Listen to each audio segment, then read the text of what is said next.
हाँ ma'am. Last class में हम लोगों ने पीओक्यू और जो स्टॉक लेवल है उस पे क्वेश्चंस कंप्लीट कर लिया था, ठीक है।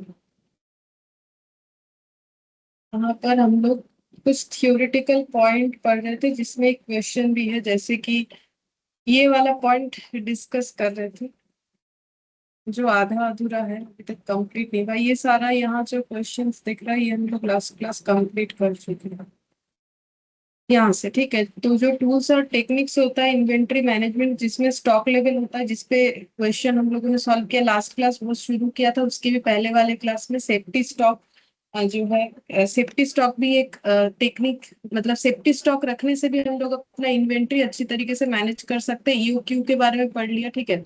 Proper system of ordering for inventory, मतलब कब खरीदना है, कितना खरीदना है, जिससे ईओक्यू सामने आया, ठीक है। एबीसी एनालिसिस क्या होता है ये बताया था। VET analysis, vital, essential, desirable. JIT भी बताया था, जस्ट इन टाइम।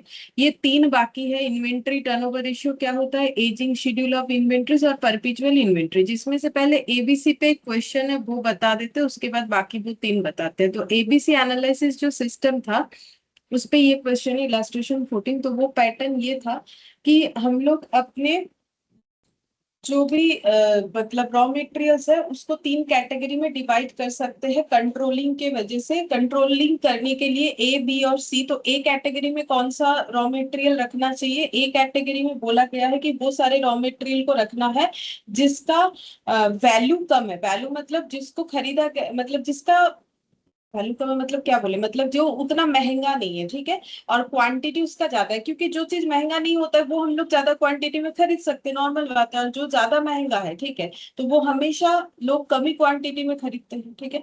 तो जो महंगा है उस पर कंट्रोलिंग ऑब्वियसली ज्यादा होगा, जो कम जो महंगा कम है उस पर कंट्रोलिंग ज्यादा रखने का जरूरत नहीं होगा। और जो मॉडरेट है उसमें मॉडरेट कंट्रोलिंग रखना पड़ेगा। तो मॉडरेट जो आइटम्स होगा उसको बी कैटेगरी में बोलना चाहिए, जो महंगा होगा वो ए कैटेगरी में जाएगा, और जो सबसे सॉरी जो सबसे सस्ता होगा वो ए में जाएगा, जो मॉडरेट होगा वो बी में जाएगा, और जो सबसे महंगा है वो हम लोग का सी में जाएगा, ठीक है। तो महंगी चीजों पे कंट्रोलिंग ज्यादा होगा। तो यहाँ पर बोला है 7 डिफरेंट आइटम्स है स्टॉक का, ठीक है। The average number of units in inventory together with their average cost per unit is presented below. तो नीचे जो डिटेल्स दिया हुआ है, ये डिटेल्स जो दिया हुआ है यहाँ पर। अच्छा, ये दोबारा आ गया क्या? अच्छा ठीक है, वो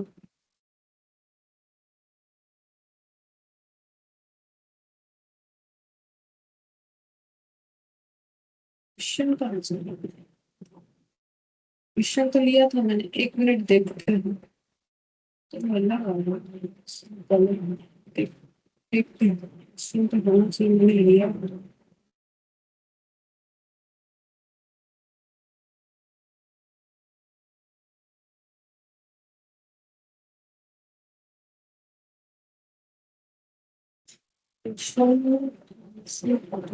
ठीक है, कोई बात नहीं, बता देते हैं।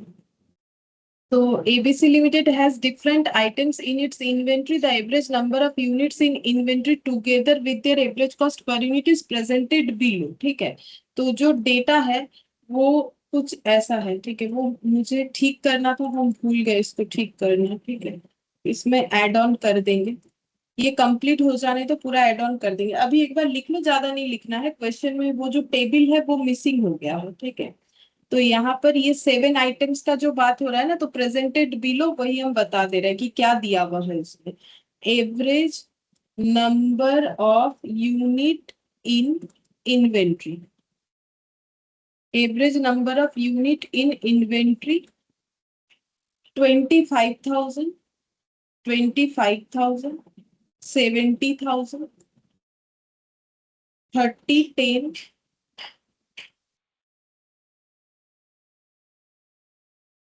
20, 20। और average cost per unit, average cost per unit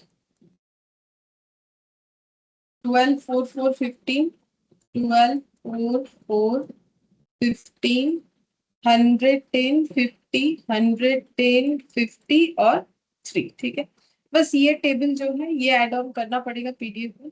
तो ये टेबल का ही बात बोला है कि average number of units in inventory, average number of units in inventory मतलब ये वाला डेटा, ठीक है, together with the average cost per unit, यानी कि ये वाला डेटा 7 आइटम्स का कितना एवरेज, मतलब हर एक आइटम, जैसे आइटम नंबर 1 नॉर्मली हमारे पास स्टॉक में कितना रहता है 25,000 यूनिट, और इसका कॉस्ट नॉर्मली कितना पड़ता है 12, एवरेज ऑन एन एवरेज इतना क्वांटिटी में रहता है, इतना करके इसका पर यूनिट होता है। ऐसे करके 1 से लेके 7 तक सारे आइटम्स का डिटेल्स गिवन है, ठीक है। अच्छा, फिर बोल रहे हैं suggest a breakdown of item into ABC classification assuming that the company wants to introduce ABC inventory system. अगर कंपनी सोच रही है कि वो अपना स्टॉक को एबीसी इन्वेंट्री सिस्टम के थ्रू से कंट्रोल में रखना चाहती है, तो हम लोग को ये बताना है कि फिर वो कौन सी स्टॉक को, इसमें से कौन सा स्टॉक ए कैटेगरी में देगी, कौन सा स्टॉक बी कैटेगरी में देगी, और कौन सा स्टॉक जो है वो सी कैटेगरी में देगी, ये हम लोग को बताने के लिए बोला है, ठीक है। तो कैसे करके कैलकुलेट करना पड़ेगा? तो देखो, ए कैटेगरी में कौन सा जाएगा, बी कैटेगरी में कौन सा जाएगा और सी कैटेगरी में कौन सा जाएगा, वो हमें समझ लेना चाहिए। तो नॉर्मली क्या होता है कि ए कैटेगरी में वो सारे आइटम जाएंगे जिसका आ, मतलब जिसका वैल्यू जो है ये, जो मैंने शायद ना थोड़ा सा गलत बता दिया एक चीज। क्या गलत बता दिया, बोलते हैं ए कैटेगरी में जाता है, मैंने बी वाला ठीक है मॉडरेट बताया, सी में जो है वो वैल्यू जिसका कम होता है, मतलब सस्ता वाला सी होता है, ठीक है, और महंगा वाला ई होता है। तो हम एक बार लिख देते हैं, ए कैटेगरी का मतलब होता है, ए कैटेगरी का मतलब होता है, ये एक मतलब एजम्पशन है, से 70% ऑफ वैल्यू, ठीक है, ये एक एजम्पशन है, ऐसा कहीं नहीं लिखा हुआ है कि 70% वैल्यू का होगा तो ही हमें ए मानना है, लेकिन जब हम लोग क्वेश्चन करेंगे तो कोई एक एजम्पशन के बेसिस पे ही ना करेंगे, इसीलिए, ठीक है। लेकिन यहाँ कोई जरूरी नहीं, इसको हम लोग 70 के जगह 75 भी मान सकते हैं। बी कैटेगरी में वो सारा जाएगा जिसका से वैल्यू यहाँ पर लिख देते हैं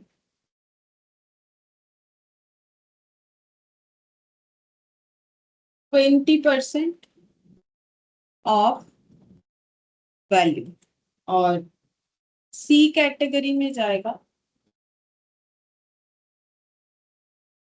अब एक 70 लिया है, दूसरा 20 लिया है, तो नेक्स्ट कितना लेना पड़ेगा, 10 ही लेना पड़ेगा, तब जाके 100 होगा।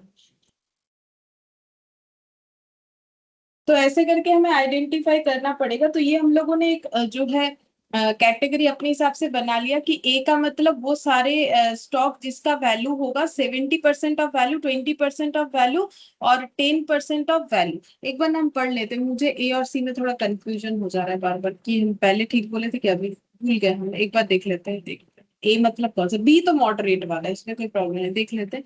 द हाई वैल्यू आइटम, ठीक है ठीक है, पहले ही ठीक बोला था, the high value item are classified as A item, और जो उसमें कंट्रोलिंग हाईएस्ट होगा, तो सबसे महंगा ही ए होगा, ठीक ही बोला था मैंने, सबसे महंगा जो है वो ए होता है। तो high value item, high value, lowest value, ये हाईएस्ट लिख देते हैं, highest value item, lowest value item, और ये मॉडरेट, ये सब वैल्यूएबल चीजों के लिए ए, और जो सबसे सस्ता है उसके लिए सी, और जो मॉडरेट है वो हो गया हम लोग का बी, ठीक है। अब हम लोग को कैसे करके इसका प्रेजेंटेशन करना पड़ेगा, देखो,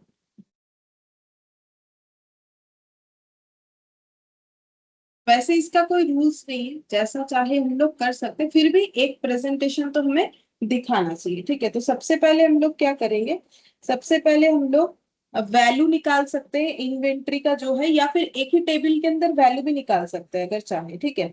और फिर हम लोग आइटम को रैंकिंग कर सकते हैं। तो हम लोग एक काम करते हैं, रैंक दे देते हैं आइटम का, सबसे पहले rank item,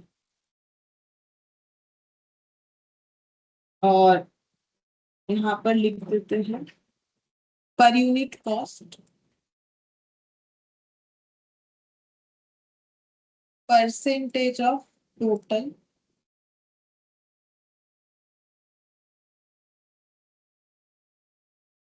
total cost, percentage of total, और यहाँ पर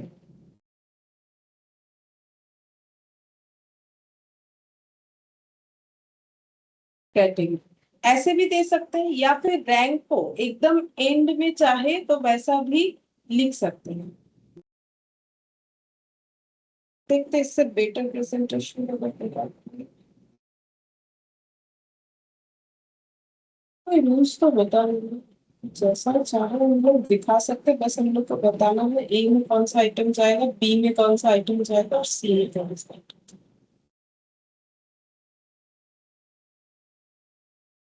item per unit cost, percentage of total unit, ये वाला, फिर total cost, percentage of total cost, और कैटेगरी।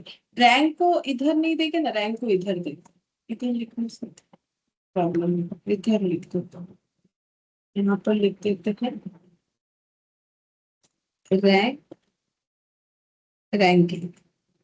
कैटेगरी नीचे डिसाइड करनी है कौन से कैटेगरी में जाए। तो आइटम 7 आइटम है, तो क्या क्या है, 1 2 3 4 5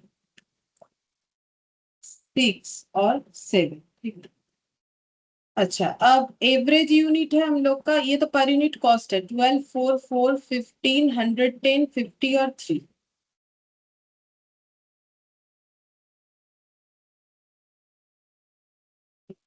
एक और यूनिट्स, 1 2 3 4 5 6 7।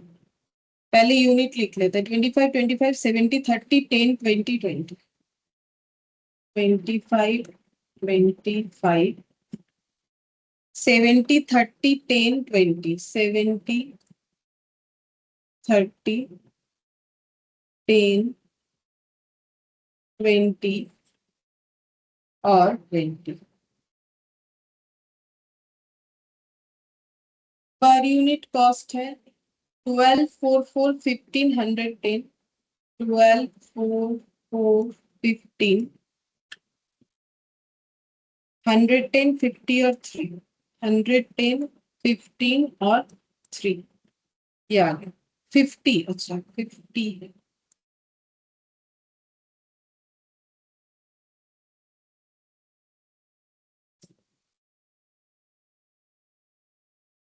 अब टोटल कॉस्ट निकालेंगे, यूनिट का भी परसेंटेज निकालेंगे, ठीक है। परसेंटेज ऑफ टोटल यूनिट वो निकाल लेते हैं। तो देखो टोटल यूनिट कितना हो रहा है, टोटल यूनिट हो रहा है, टोटल कितना है 20 20 40, टोटल कितना हो रहा है 25 25 50 50 और 70 हो गया कितना, 1,20,000 1,20,000 और 40, 1,60,000, 2 लाख टोटल। टोटल 2 लाख, 2 लाख हो रहा है। 2 लाख में वन अब वाला आइटम है 25,000, तो परसेंटेज कितना होगा, 25 डिवाइडेड बाई 2 लाख इंटू 100, ऐसा करके सारा कैलकुलेशन करना पड़ेगा एक एक। 12.5।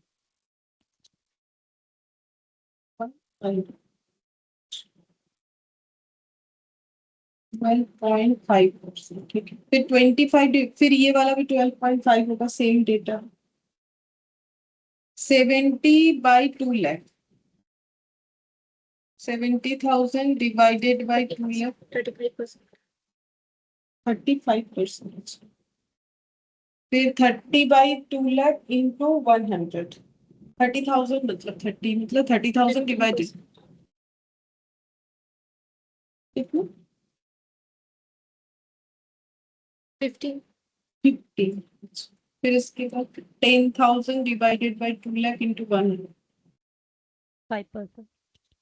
5%। फिर 10 और 10। 10%, 10%। टोटल होना चाहिए हमेशा 100%। देख लो होगा जरूर। 10 10 20 25 25 और 15 हो गया 30 40 40 और इधर हो गया 75 75 और 25 हो गया, ठीक है 100%। अच्छा अब टोटल कॉस्ट, तो 25,000 इंटू 12, टोटल कॉस्ट मतलब ऐसे निकलेगा 25,000 इंटू 12,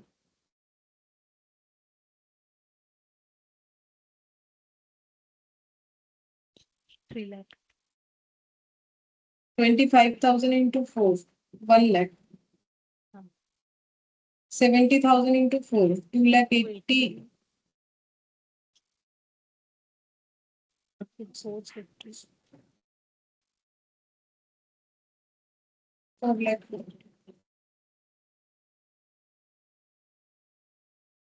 11 और 5 जीरो,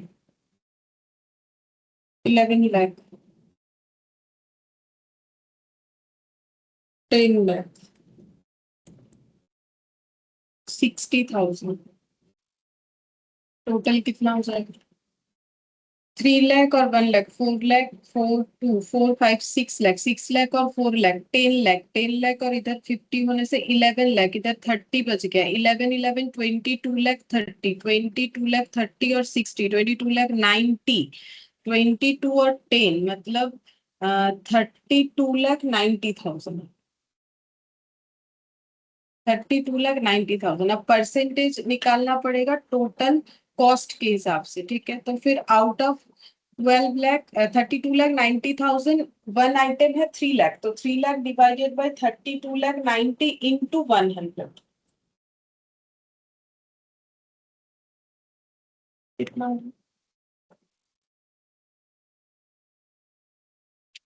9.12. 9.1. 2. उसके बाद 1 लाख डिवाइडेड बाय 32 लाख 90.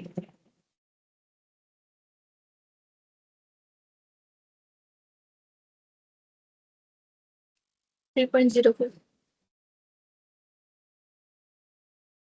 3.04 या 30. ये ना ये मैंने गलत लिखा है क्या? 25,000 इंटू 4 कितना? 1 लाख ही होगा डिवाइडेड बाय 3290 इंटू 150. 3 पॉइंट या 3.039. उसके बाद वाला 2 lakh 80 divided by 32 lakh 90 into 100. 8.5. 8.5. 4.5 lakh by 32 lakh 90 into 100.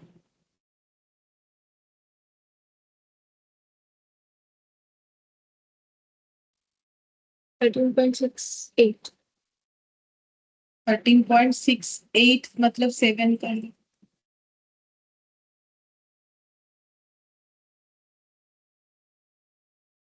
11 lakh by 22, sorry, 3290 into 100.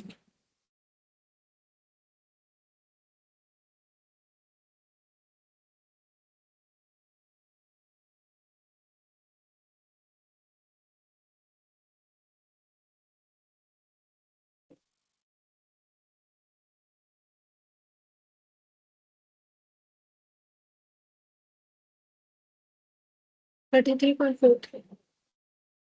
33.43, 33.4, 33 ठीक है, सही है ये वाला 33 फिर 10 लाख बाई ये वाला इंटू 1.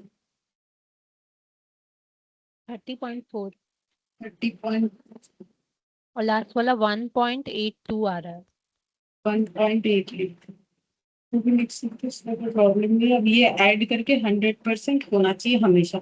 ये बस चेक करने के लिए कि बाई चांस अगर कोई परसेंटेज गलत हुआ है तो ऐड करने से 100 तो होगा, क्योंकि 100 के हिसाब से ही तो हम लोग करते हैं ना, तो इसीलिए जस्ट एक बार चेक कर लेंगे सब ठीक. और देखिए 33.4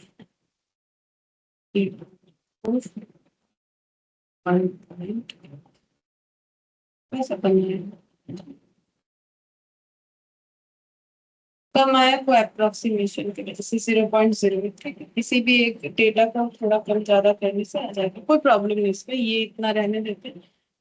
अच्छा, अब हम लोग को प्रोवाइड करना है रैंकिंग. ठीक है, तो अब एक चीज देखो, जो हम बोल रहे थे, जो मेरे से 2-3 बार गलत हो गया बोलते बोलते, ये कि कौन सा हाईएस्ट वैल्यू. तो एक चीज देखो, जो जिसका वैल्यू सबसे ज्यादा है, वैल्यू सबसे ज्यादा किस कौन सा वाला है, तो वैल्यू कहाँ देखेंगे, कॉस्ट में जो रुपीज में लिखा हुआ है, तो सबसे महंगा कौन सा दिख रहा है, 3 लाख का, 1 लाख, इसमें सबसे महंगा कितना है,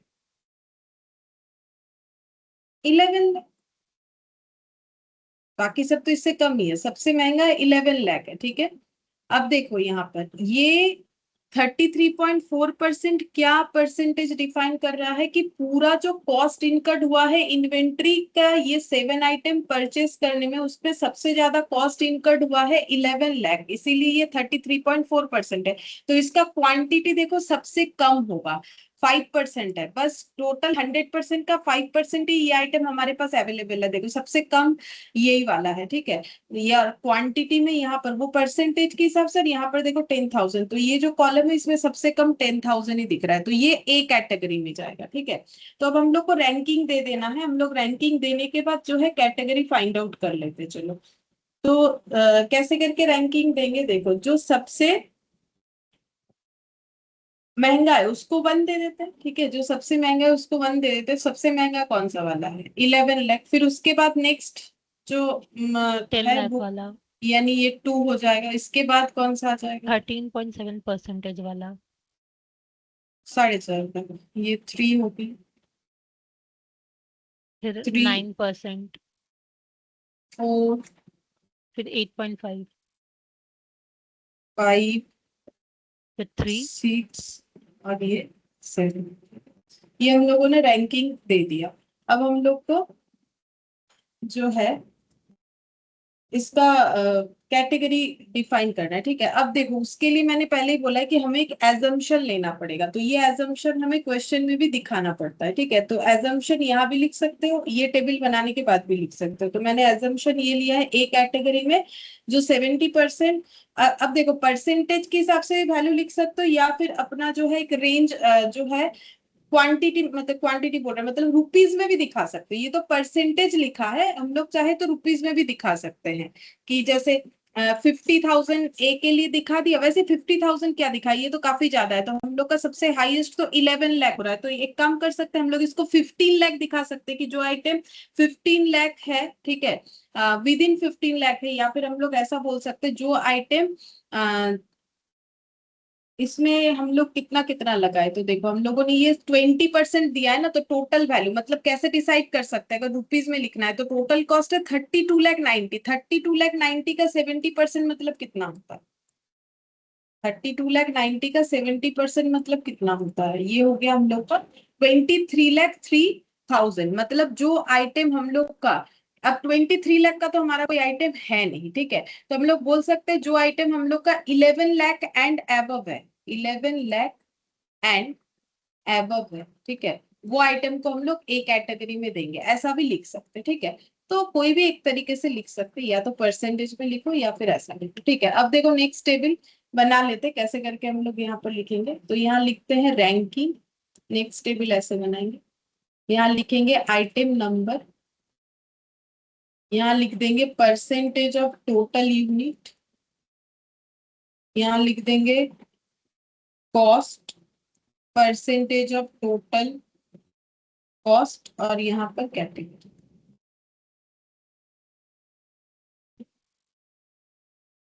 तो जो रैंकिंग 1 में आया है वो कौन से कैटेगरी में जाएगा, जो रैंकिंग 1 में आया है वो कौन से कैटेगरी में ए। जाएगा, ए, क्योंकि 70% ऑफ वैल्यू होने से ही हम लोग का ए कैटेगरी में जाएगा, ऐसा हम लोगों ने माना है, ठीक है।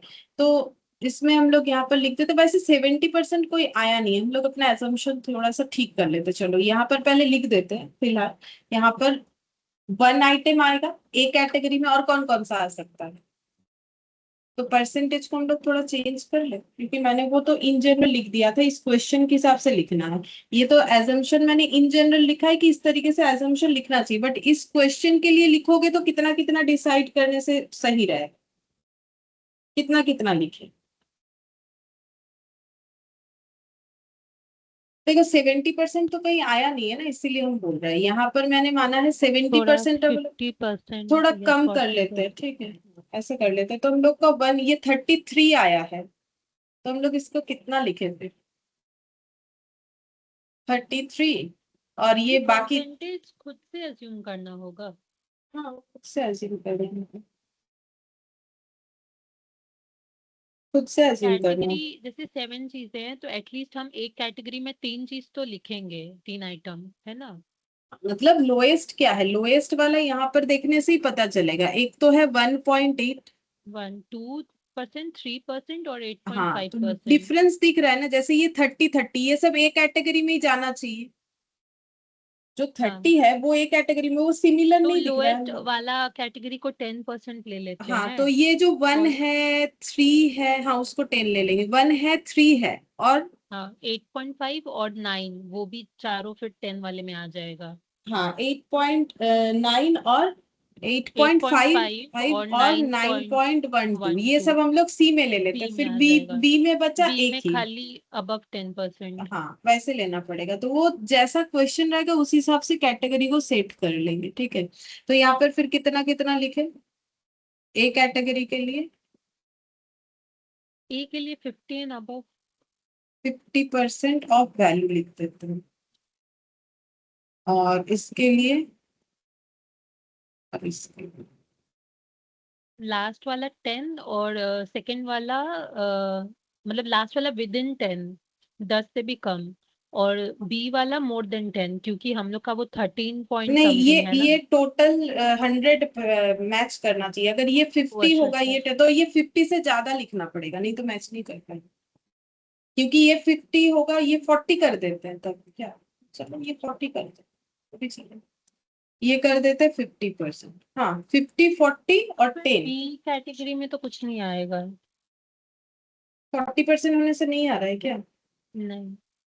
40% हम लोग का बी में क्या लिया था हम लोगों ने, ये 13.7। 13.7, ठीक है। तो फिर इसको हम लोग 13.7 है, तो इसको हम लोग लिख देते हैं, इसको 40% और एंड हमारा अबव कर दो। हाईएस्ट वाला भी ज्यादा हाई नहीं है, वो तो कितना है कितना परसेंट हुआ था? 33 है ना वो, मतलब मोर देन 30 है वो हाईएस्ट वाला भी। इसका ठीक है, चूज कर लेते हैं, कुछ तो चूज करना पड़ेगा, नहीं तो रुपीस के हिसाब से लिख देते हैं। अगर परसेंटेज में हमें ये हो रहा है तो हम रुपीस के हिसाब से लिख देते हैं। इसको 20% ऑफ वैल्यू कर लेते हैं, वैल्यू का 20%, वैल्यू का 20%। तो 32,90,000 का 20% कितना होता है?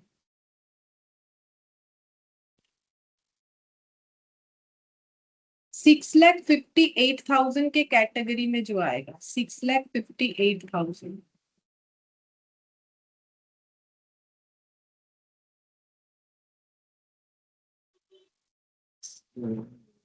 कैसे?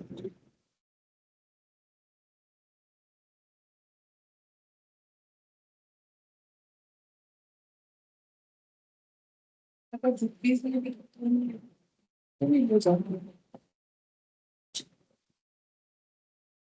सोचना पड़ेगा, रुको सोच के देखना पड़ेगा कि कैसे लिखने से हमारे लिए सही रहेगा।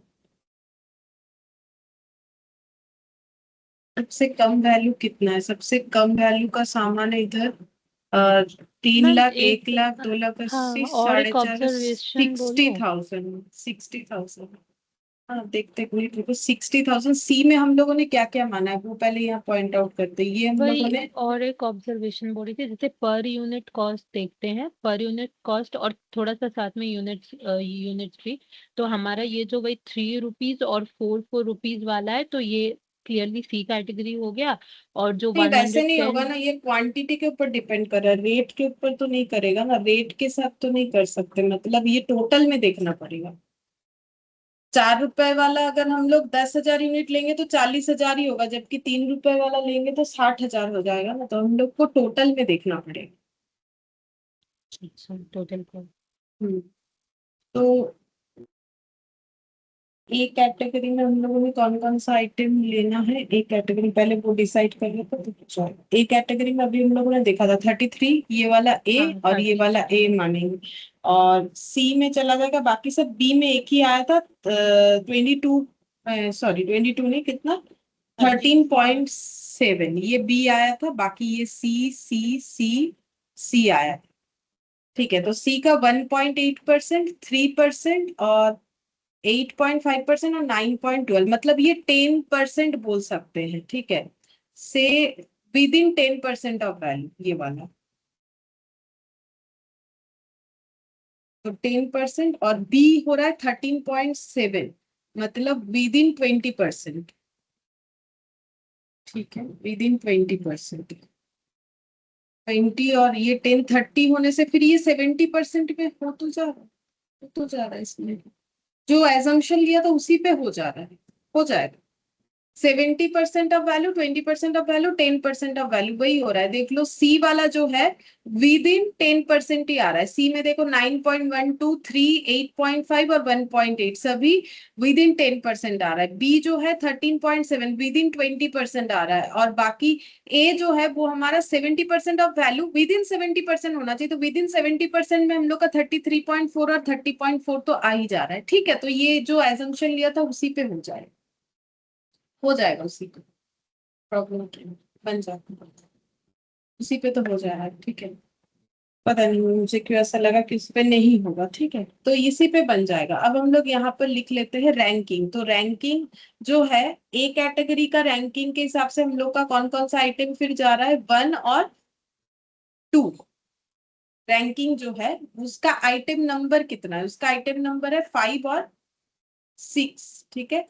परसेंटेज ऑफ टोटल यूनिट उसका कितना है, परसेंटेज ऑफ टोटल यूनिट है 5% और 10%, 5% और 10%, और उसका टोटल कॉस्ट है 11 लाख और 10 लाख, 11 लाख और 10 लाख, और परसेंटेज ऑफ टोटल कॉस्ट है 33.4% और 30.4%, और कैटेगरी आ जाएगा ए, ठीक है। ये बस प्रेजेंटेशन करना है और कुछ नहीं। तो यहाँ पर ऐसे एक लाइन लगा सकते हैं हम लोग, यहाँ पर लिख दिया टोटल, टोटल दो आइटम है, ठीक है यहाँ पर। अच्छा, अब परसेंटेज ऑफ टोटल हो जाएगा 15%, 11 लाख, और जो है 10 लाख, ये हो जाएगा हम लोग का 21 लाख, ठीक है। और ये टोटल करने से हो जाएगा 63.8%, और ये हमारे ए कैटेगरी में आ जा रहा है, ठीक है। फिर नेक्स्ट हम लोग रैंकिंग जो बी आइटम के लिए लिखेंगे, बी आइटम में हम लोग का एक ही आ रहा है 13.7, मतलब ranking number 3 item number 4, ranking number 3 item number 4, percentage of total unit हो रहा है हम लोग का 15%, परसेंटेज ऑफ टोटल यूनिट हो रहा है हम लोग का 15%, और 13.7। 13, ये कॉस्ट लिखना पड़ेगा, 15 का 4.5 लाख, 4.5 लाख, और टोटल कॉस्ट परसेंटेज कितना हो रहा है 13.7%, और ये हम लोग का बी कैटेगरी में जा रहा है, क्योंकि इसमें कुछ टोटल वोटल करने वाला है नहीं। तो इसमें अगर टोटल करते भी है तो हम लोग क्या लिखेंगे, नंबर ऑफ आइटम एक आ रहा है इसमें, जिसका जो टोटल यूनिट का 15% है, कॉस्ट 4,50,000 है, और परसेंटेज कॉस्ट के रिगार्डिंग इतना हो रहा है, ये आएगा। तो कैटेगरी हम नेक्स्ट लाइन में लिख रहे हैं, तो यहाँ पर नहीं लिखेंगे, नीचे लिखेंगे। और फिर इसके बाद रैंकिंग 1 2 3 के बाद हम लोग का आ जाएगा 4 5 6 और 7। तो फोर्थ नंबर रैंकिंग जिसका है वो है आइटम नंबर 1, फिफ्थ वाला है आइटम नंबर 3, तो 1 3, सिक्स्थ नंबर रैंकिंग जिसका है वो है आइटम नंबर 2, और सेवेंथ नंबर रैंकिंग जिसका है वो है आइटम नंबर 7 ही है, ठीक है, आइटम नंबर 7 ही है। तो टोटल 4 आइटम।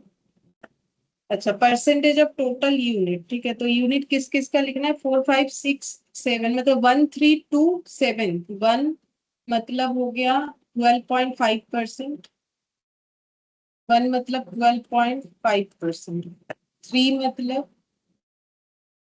35%, 35%, 2 आइटम का 12.5%, और सेवेंथ नंबर का 10%। तो टोटल हो जाएगा 12.5, 12.5, 24 और एक 25, 25 और 35, मतलब हो गया 70%। अच्छा, तो 30 मैच हो रहा है, 15 15 70 टोटल यूनिट में। अब वैल्यू लिखना पड़ेगा, तो वैल्यू पहले लिखेंगे आइटम नंबर 1, फिर 3, फिर 2। आइटम नंबर 1 का वैल्यू है 3 लाख, फिर 2 लाख 3 80, लाख, फिर 1 लाख, 3 लाख, 2 लाख 80 और 1 फिर लाख 60,000। 60,000। तो टोटल हो जाएगा 3 2 5 1 6, 6 लाख 80 और 60, 740। 7 लाख 40। अब हम लोग लिख देंगे परसेंटेज ऑफ टोटल कॉस्ट। 1 का हो गया 9.12, 8.53, 9.12, 8.53, और 1.8 1.8। टोटल आ रहा टोटल है 13.9, मतलब 22.42, 13.20 22.42 टोटल। इसमें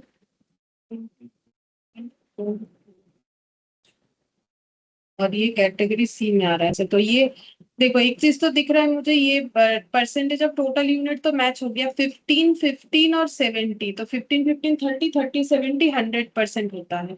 अच्छा, ये सब तो मैच होगा ही। 21 लाख, 4 लाख 50 और ये 7 लाख 40 ऐड करने से 32 लाख 90 आना चाहिए। ठीक है, वो तो कैलकुलेशन पे है, अगर सही किया है तो आ जाएगा। 21 और 4 ये हो गया मेरा 25 लाख 50 और 25 लाख 50 और 7 लाख 40, 25 लाख 50 और 7 लाख 40, 32 लाख 90। देख लेते। हाँ, और ये 100% होना चाहिए, तो 63.8, 13.7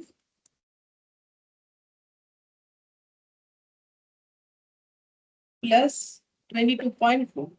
थोड़ा सा इधर उधर होगा परसेंटेज, वहां भी मैच नहीं रहता। हाँ, उतने से ही डिफरेंस आ रहा है, 0.8। ठीक है, तो ये प्रेजेंटेशन है और कुछ नहीं, कि कैसे करके हमें लिखना पड़ेगा।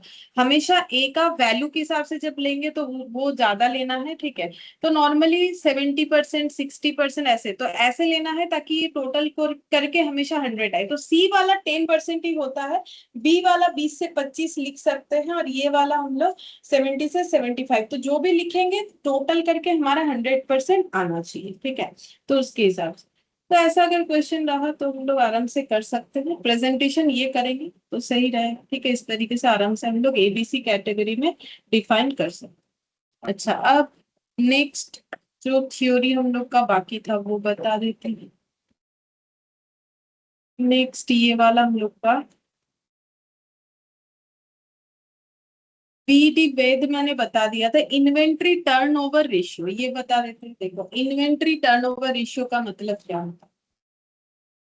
इन्वेंट्री टर्नओवर रेशियो, तो रेशियो का मतलब हो जाएगा न्यूमरेटर डिवाइडेड बाय डिनोमिनेटर में कुछ लिखने से ही हमें रेशियो मिलता है। ठीक है, ऐसे प्रेजेंट करते हैं तो ही हमें रेशियो मिलता है। अब इन्वेंट्री टर्नओवर रेशियो का मतलब ये होता है कि पूरे ईयर में, ठीक है, पूरे ईयर में हम लोग का स्टॉक कितना या स्टॉक। अब देखो, अगर हम लोग मैन्युफैक्चरर है तो रॉ मटेरियल हमारा इन्वेंटरी है। ठीक है, और अगर हम लोग ट्रेडर है तो फिनिश गुड्स हम लोग का इन्वेंटरी होगा। तो पूरे साल में अगर हम लोग ट्रेडर है तो कितना बार फिनिश गुड्स हम लोग का जो है मूव करता है, मतलब सेल होता है। अगर हम लोग मैन्युफैक्चरर है तो रॉ मटेरियल हमारा कितना बार मूव करता है, उसका जो रेशियो निकलता है उसको हम लोग बोलते हैं इन्वेंट्री टर्नओवर रेशियो। ठीक है, तो इन्वेंट्री टर्नओवर रेशियो जैसे कि देखो कैसे निकलता है, इसका फॉर्मूला कुछ ऐसा होता है, यहाँ पर लिख देते हैं। Inventory turnover ratio equal to होता है average cost of stock during the period. अब जिस भी पीरियड का होगा, अगर ईयर का हुआ तो ईयर, वीकली, 6 मंथ्स का, जैसा क्वेश्चन में हमें देगा, ड्यूरिंग द पीरियड। ठीक है, और यहाँ पर ऊपर आ जाएगा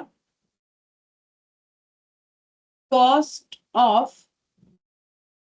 material consumed during the period, during the period. ये तब आएगा अगर हम लोग क्या है, मैन्युफैक्चरर है, क्योंकि मेटेरियल कंज्यूम्ड का बात तब आएगा ना। अगर ये वाला फॉर्मूला हमें तब लगाना चाहिए अगर हम लोग मैन्युफैक्चरर, ठीक है, मैन्युफैक्चरर है तो हम लोग लगा सकते हैं। अब एवरेज स्टॉक जो है वो कैसे निकलता है, किसी भी चीज का एवरेज स्टॉक कैसे निकलेगा? एवरेज स्टॉक आ जाएगा opening stock of raw material plus closing stock of raw material उस पर्टिकुलर पीरियड का, जिस पीरियड का हम लोग इन्वेंट्री टर्नओवर रेशियो निकाल रहे हैं, डिवाइडेड बाय 2। ठीक है, ये आ जाएगा।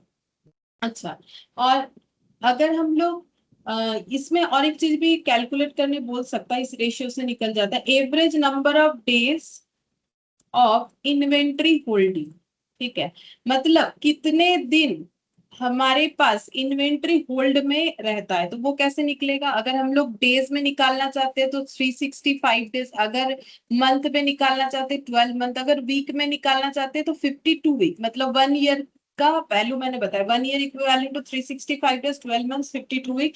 जो भी क्वेश्चन हमें बोलेगा divided by inventory turnover ratio, इस तरीके से निकाल सकते हैं। ठीक है, मतलब अगर हम लोगों का जो इन्वेंट्री टर्नओवर रेशियो आ रहा है उससे अगर हम लोग 365 डेज को डिवाइड कर दे, मतलब इससे क्या निकलेगा? जैसे मान लो हम लोग का इन्वेंट्री टर्नओवर रेशियो आया, सपोज करो कि 25, ठीक है, 25 आया, तो अब 365 डिवाइडेड बाई 25 करने से जो वैल्यू आएगा उसको हम लोग बोल रहे हैं कि एवरेज नंबर ऑफ डेज जो हम लोग इन्वेंट्री को होल्ड कर रहे हैं, मतलब 73 डेज के गैप में हम लोग का रॉ मटेरियल जो है वो फैक्ट्री में जाके पहुंचता है। मतलब कंजम्पशन तो फैक्ट्री में होगा ना, जहां प्रोडक्ट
इलेक्ट्रिसिटी चला गया था, आ भी गया।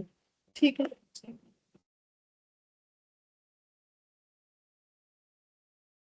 रिकॉर्डिंग का स्क्रीन शेयर कर देंगे। अच्छा देखो, तो जो हम बोल रहे थे इन्वेंट्री टर्नओवर रेशियो, तो इन्वेंट्री टर्नओवर, यहाँ पर टर्नओवर का मतलब मूवमेंट होता है, ठीक है, यहाँ पर टर्नओवर का मतलब होता है मूवमेंट। तो अब यहाँ पर दो चीजों का मूवमेंट, मूवमेंट किस चीज का देखना है, स्टॉक का, ठीक है। अब स्टॉक में हम लोग दो चीजों का यहाँ पर बात कर रहे हैं, ठीक है। एक, हम लोग अगर ट्रेडर है तो फिनिश गुड्स हम लोग का स्टॉक है, अगर हम लोग मैन्युफैक्चरर है तो रॉ मटेरियल हम लोग का स्टॉक है, ठीक है। तो हम लोग का रॉ मटेरियल वाला फॉर्मूला मैंने ये बताया, ठीक है। अब ये फॉर्मूला हमें क्या बताता है, ये फॉर्मूला हमें ये बता रहा है कि एक साल में अगर हम लोग ईयरली, ये ड्यूरिंग द पीरियड अगर हम लोग का 1 ईयर का है, तो कितना बार हम लोग का रॉ मटेरियल जो है फिनिश गुड्स में कन्वर्ट होता है। तो देखो, मतलब यहाँ पर हम ये यहाँ बता देते, चलो देखो, तो अगर हम लोग मैन्युफैक्चरर है तो हम लोग के लिए इन्वेंट्री टर्नओवर रेशियो का मतलब होता है कि रॉ मटेरियल कितने बार फिनिश्ड गुड्स में कन्वर्ट हुआ है, ठीक है, कितने टाइम्स जो है हम लोग रॉ मटेरियल को फिनिश गुड्स में कन्वर्ट करें। तो जितना बार रॉ मटेरियल फिनिश गुड्स में कन्वर्ट हो रहा है उतना बार ही रॉ मटेरियल का टर्नओवर हो रहा है, ठीक है। तो उसी को जब हम लोग कैलकुलेट करके निकालते हैं तो उसको हम लोग बोलते हैं इन्वेंट्री टर्नओवर रेशियो। अब इन्वेंट्री टर्नओवर रेशियो निकालने के लिए क्या करना पड़ेगा, हमें कॉस्ट ऑफ मटेरियल कंज्यूम निकालना है पर्टिकुलर पीरियड का, divided by average cost of stock during the period. अब एवरेज स्टॉक कैसे निकलेगा, opening plus closing divided by 2। और अगर हम लोग ये पता करना चाहते हैं कि जो, मतलब मान लो आज इन्वेंट्री, आज रॉ मटेरियल आउटफ्लो हुआ, ठीक है, मूवमेंट हुआ, अब 73 डेज बाद नेक्स्ट मूवमेंट होगा, तो मतलब 73 डेज हम लोग उस इन्वेंट्री को होल्ड करके बैठे हैं, तो इसको बोलते हैं average number of days of inventory holding, ठीक है। तो ये इस तरीके से निकलता है। अगर हम लोग ट्रेडर है, ठीक है, तो उस केस में हमारा इन्वेंट्री टर्नओवर रेशियो का मतलब क्या हो जाएगा, उस केस में हम लोग का इन्वेंट्री टर्नओवर रेशियो का मतलब हो जाएगा कि कितना बार हम लोगों का फिनिश्ड गुड्स सेल हो रहा है, ठीक है। फिनिश्ड गुड्स जो है वो कितने बार सेल हो रहा है, फिनिश गुड्स कितना बार सेल में कन्वर्ट हो रहा है पूरे एक साल में, वो हम लोग को inventory turnover ratio for trader बताएगा, ठीक है। तो उस केस में हम लोग का फॉर्मूला क्या हो जाएगा, उस केस में हम लोग का फॉर्मूला हो जाता है inventory turnover ratio equal to, नीचे वही एवरेज ही आएगा, average stock of finished goods. जैसे वहां रॉ मटेरियल आएगा तो यहाँ तो रॉ मटेरियल का कोई सवाल नहीं, ट्रेडर के पास रॉ मटेरियल क्यों आएगा, वो तो मैन्युफैक्चरर है नहीं, तो उसका स्टॉक जो है वो तो फिनिश्ड गुड्स है। तो average cost of stock during the period, तो ये कौन सा स्टॉक का बात हो रहा है, रॉ मटेरियल का, ठीक है। तो यहाँ पर एवरेज कॉस्ट ऑफ स्टॉक अगर निकालेंगे, average stock of finished goods निकालने से ही होगा, ठीक है। कॉस्ट भी चाहो तो लिख सकते हो ड्यूरिंग द पीरियड, ठीक है, ड्यूरिंग द पीरियड। और ऊपर क्या आ जाएगा, ऊपर फिर आ जाएगा COGS, cost of goods sold, क्योंकि अभी अभी तो मैंने वही बोला ना कि जितना बार गुड्स बिकेगा उसका क्वांटिटी, टर्नओवर का क्वांटिटी को ही इन्वेंट्री टर्नओवर रेशियो बोला जाता है, ठीक है। अब कॉस्ट ऑफ गुड्स सोल्ड कैसे निकाला जाता है, और यहाँ पर कॉस्ट ऑफ मटेरियल कंज्यूम्ड कैसे निकाला जाता है, ये शायद पता होगा। तो एवरेज यहाँ पर भी लिख देते, average stock of finish goods कैसे होगा, average stock of finish goods का मतलब हो जाएगा वही opening finish goods plus closing finish goods. अब वो हर एक केस में ड्यूरिंग द पीरियड का होगा, जितने पीरियड का हमें निकालने के लिए देगा। तो देखो यहाँ पर मेटेरियल कंज्यूम्ड कैसे निकालते हैं, ये तो पता होना चाहिए, फिर भी हम लिख देते हैं, मेटेरियल कंज्यूम निकालते हैं हम लोग opening stock of raw material plus purchase of raw material. अब रॉ मटेरियल परचेस करने जाएंगे तो इसमें देखो, अगर कुछ रिटर्न होता है तो वो माइनस होता है, डायरेक्ट एक्सपेंस होगा तो वो ऐड होगा। तो हम लिख देते हैं, देखो मटेरियल खरीदने जाओगे तो कोई डायरेक्ट एक्सपेंस होगा तो वो तो ऐड हो जाता है, जो मैन्युफैक्चरिंग अकाउंट में नॉर्मली अकाउंट्स में लिखते हो उसी का बात हो रहा है। अगर सप्लायर को रिटर्न है तो नेट परचेज लेना पड़ेगा, माइनस कर देंगे हम लोग closing stock of raw material, तो हम लोग को पता चल जाएगा कितना हम लोगों ने कंज्यूम किया है। और COGS cost of goods sold, इसका मतलब क्या हो जाएगा, वही ओपनिंग स्टॉक ऑफ, यहाँ रॉ मटेरियल है, यहाँ हो जाएगा फिनिश गुड्स, प्लस हो जाएगा परचेज ऑफ फिनिश्ड गुड्स। अब इसमें भी अगर हम लोगों ने कुछ रिटर्न वगैरह कर दिया है सप्लायर को तो नेट लेना पड़ेगा, अगर रिटर्न है तो रिटर्न माइनस कर देंगे, खरीदने गए तो कोई डायरेक्ट एक्सपेंस हुआ तो उसको हम लोग ऐड कर देंगे, ठीक है, और माइनस कर देंगे क्लोजिंग स्टॉक ऑफ यहाँ पर फिनिश्ड गुड्स, ठीक है, इस तरीके से निकलेगा। अच्छा, इसमें भी हम लोग का इन्वेंट्री होल्डिंग पीरियड निकल जाएगा, तो दोनों केस में इन्वेंट्री होल्डिंग पीरियड इस तरीके से ही निकलेगा, ठीक है। ये दोनों के लिए एप्लीकेबल है, ट्रेडर के लिए भी एप्लीकेबल है, मैन्युफैक्चरर के लिए भी एप्लीकेबल है, तो हम दो बार नहीं लिख रहे। तो इसमें हर एक केस में चाहे वो ट्रेडर हो मैन्युफैक्चरर हो, अगर ये पता करना है कि कितना दिन स्टॉक होल्ड में रहता है तो कैसे पता करेंगे, तो 365 डेज में अगर मूवमेंट मेरा, मान लो कि 12 मंथ्स में मूवमेंट मेरा 5 मंथ्स हो रहा है, ठीक है, या फिर ऐसे समझाते हैं डेज में अच्छे से समझ में आएगा, अगर 365 डेज में मेरा रॉ मटेरियल का मूवमेंट होता है 30 डेज, ठीक है, तो फिर कितने दिन नहीं होता है वही डिवाइड करने से होल्डिंग पीरियड आ जाएगा, ठीक है। तो 30 डेज मूवमेंट होता है तो कितने दिन के गैप में होता है, 12.16 डेज के गैप में होता है, तभी 365 में 30 डेज का मूवमेंट होगा, ठीक है। तो 30 डेज का मूवमेंट होता है तो 12.16 डेज के गैप में मूवमेंट होता है, तो जो गैप रह जाता है उसी समय पे होल्ड होता है इन्वेंट्री, ठीक है, तो इसी को हम लोग बोलते हैं इन्वेंट्री होल्डिंग पीरियड। अब इससे बेनिफिट क्या होता है, हम लोग इससे क्या पता कर सकते हैं, देखो यहाँ पर हम लोग ये पता कर सकते हैं कि मेरा अगर इन्वेंट्री जो है, चाहे वो फिनिश्ड गुड्स का हो चाहे वो रॉ मटेरियल का, अगर वो मूव नहीं कर रहा है, ठीक है, या धीरे धीरे कर रहा है, वो आइडेंटिफाई कर सकते हैं कि मेरा ये कौन सा स्लो मूविंग आइटम है या कौन सा मेरा फास्ट मूविंग आइटम। इससे हम ये डिसाइड कर सकते हैं कि मुझे कौन सा रॉ मटेरियल खरीदना चाहिए नहीं खरीदना चाहिए। अगर फिनिश गुड्स का देखो तो मुझे ये प्रोडक्ट बेचना चाहिए नहीं, अगर कोई प्रोडक्ट मेरे पास पड़ा हुआ है सालों साल बिक ही नहीं रहा है तो उसका मूवमेंट नहीं है, उसका मूवमेंट नहीं है मतलब मार्केट में उसका डिमांड नहीं है, ठीक है। तो फिर ये सारी चीज हमें पता चल जाता है, तो हम लोग अननेसेसरी अपना जो कैरिंग कॉस्ट वगैरह है उसे रिड्यूस कर सकते हैं, कंट्रोल कर सकते हैं। हमेशा हाई होना चाहिए, हायर इन्वेंट्री टर्नओवर रेशियो जो है वो हमें क्या इंडिकेट करता है, higher of movement, higher of movement, चाहे वो फिनिश गुड्स का हो चाहे वो रॉ मटेरियल का, और मूवमेंट हाई होना ही अच्छा बात है, क्योंकि रॉ मटेरियल मूव ज्यादा कर रहा है मतलब बार बार फिनिश गुड्स बन रहा है क्योंकि मार्केट में डिमांड है इसका मतलब, या फिर मेरा फिनिश गुड्स बार बार सेल हो जा रहा है तो अच्छा बात है ना, सेल हो जा रहा है, सेल करने के लिए तो हम लोग बिजनेस कर रहे हैं, तो सेल हो रहा है तो अच्छा बात है, सेल तो होना ही चाहिए, ठीक है। तो हाई होना हमेशा अच्छा होता है, ठीक है। अच्छा, अब यहाँ पर एक एग्जाम्पल ले लेते, चलो एग्जाम्पल ये है कि मेटेरियल ए है, मेटेरियल बी है, ठीक है, ओपनिंग स्टॉक है 1422 का 10,000 9,000 सब रुपीज में है, ठीक है। परचेज है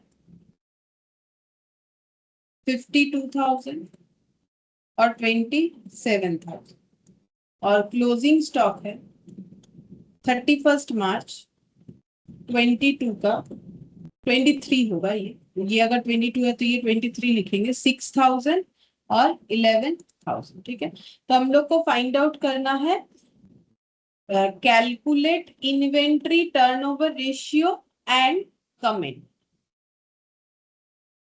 ठीक है। तो ये हमें ये नहीं बताया कि ये सब स्टॉक रॉ मटेरियल का है कि फिनिश गुड्स का है, ठीक है, कोई बात नहीं, नहीं बताने तो दोनों में ही बात तो एक ही है, फॉर्मूला एक ही जैसा लगता है, बस यहाँ लिखते फिनिश गुड्स वहां रॉ मटेरियल, अगर क्वेश्चन में मेंशन रहा तो वो लैंग्वेज लेंगे, नहीं रहा तो नहीं लेंगे, ठीक है। तो हम लोग को क्या निकालने बोला, इन्वेंट्री टर्नओवर रेशियो, तो हम उतना कुछ प्रेजेंटेशन वैसा नहीं कर रहे, डायरेक्ट लिख के दिखा दे रहे, देखो इन्वेंट्री टर्नओवर रेशियो, ठीक है, मेटेरियल ए के लिए कितना होगा और मेटेरियल बी के लिए कितना होगा, ठीक है। तो इन्वेंट्री टर्नओवर रेशियो निकालने के लिए सबसे पहले हम लोग कुछ नहीं बोला है तो हम लोग मेटेरियल मान के चल सकते, क्योंकि हम लोग कॉस्टिंग का पार्ट कर रहे हैं, ये बेसिकली कॉस्टिंग का पार्ट है, तो कॉस्टिंग वही करते जो मैन्युफैक्चरर होते हैं, तो हम लोग इसको मैन्युफैक्चरर मान के करेंगे, तो मतलब हम लोग ये निकाल लेते हैं cost of raw material consume, ठीक है, मतलब हम लोग ऐसे लिख सकते हैं, सबसे पहले ओपनिंग स्टॉक ठीक है, बोला तो नहीं है रॉ मटेरियल है कि क्या है, हम लोग इसलिए लिख लेंगे ओपनिंग स्टॉक। तो ओपनिंग स्टॉक है 10,000 और 9,000, 10,000 और 9,000, 1,422, ठीक है। अच्छा, फिर ऐड कर देंगे परचेस। कुछ वैसा मैंने डेटा खास लिया नहीं है, ठीक है, डायरेक्ट एक्सपेंस वगैरह रहा तो तुम लोग ऐड कर देना, वो तो अकाउंट्स में भी क्लियर। यहाँ मेन कमेंट का ही बात है, 27,000, तो ये टोटल करने से टोटल स्टॉक अवेलेबल, ठीक है, 62,000। और ये हो जाएगा 27 प्लस 9, 10 होने से हो जाता 37, 37 में 1,000 कम कर देंगे, कितना हो जाएगा 36,000, ठीक है। अच्छा, फिर यहां से लेस कर देंगे क्लोजिंग स्टॉक 31 मार्च 2023, कितना हो जाएगा 6,000, 11,000, तो 6,000 और 11,000 माइनस करो तो यहाँ हो जाएगा 25,000, और ये वाला कितना हो रहा है 56। 56,000, तो ये हो गया मेटेरियल कंज्यूम्ड। अब तो लिखना पड़ेगा कुछ ना कुछ, या तो मेटेरियल लिखना है या तो इसको फिनिश्ड गुड्स मान के कर सकते हैं, बट क्योंकि कॉस्टिंग है जैसे मैंने बोला तो कुछ नहीं बोला, तो हम लोग मेटेरियल वाला पॉइंट लेके चल सकते हैं। बाकी कुछ भी लिखो, आंसर तो दोनों में सेम आना है। अब निकालना पड़ेगा average stock of raw material, ठीक है, वो कैसे निकलेगा, opening plus closing divided by 2। तो यहाँ पर लिख देते हैं कैसे निकलता है, opening plus closing divided by 2। तो ओपनिंग है 10,000, क्लोजिंग है 6,000 डिवाइडेड बाय 2, मतलब 16,000 बाय 2 यानी कि 8,000।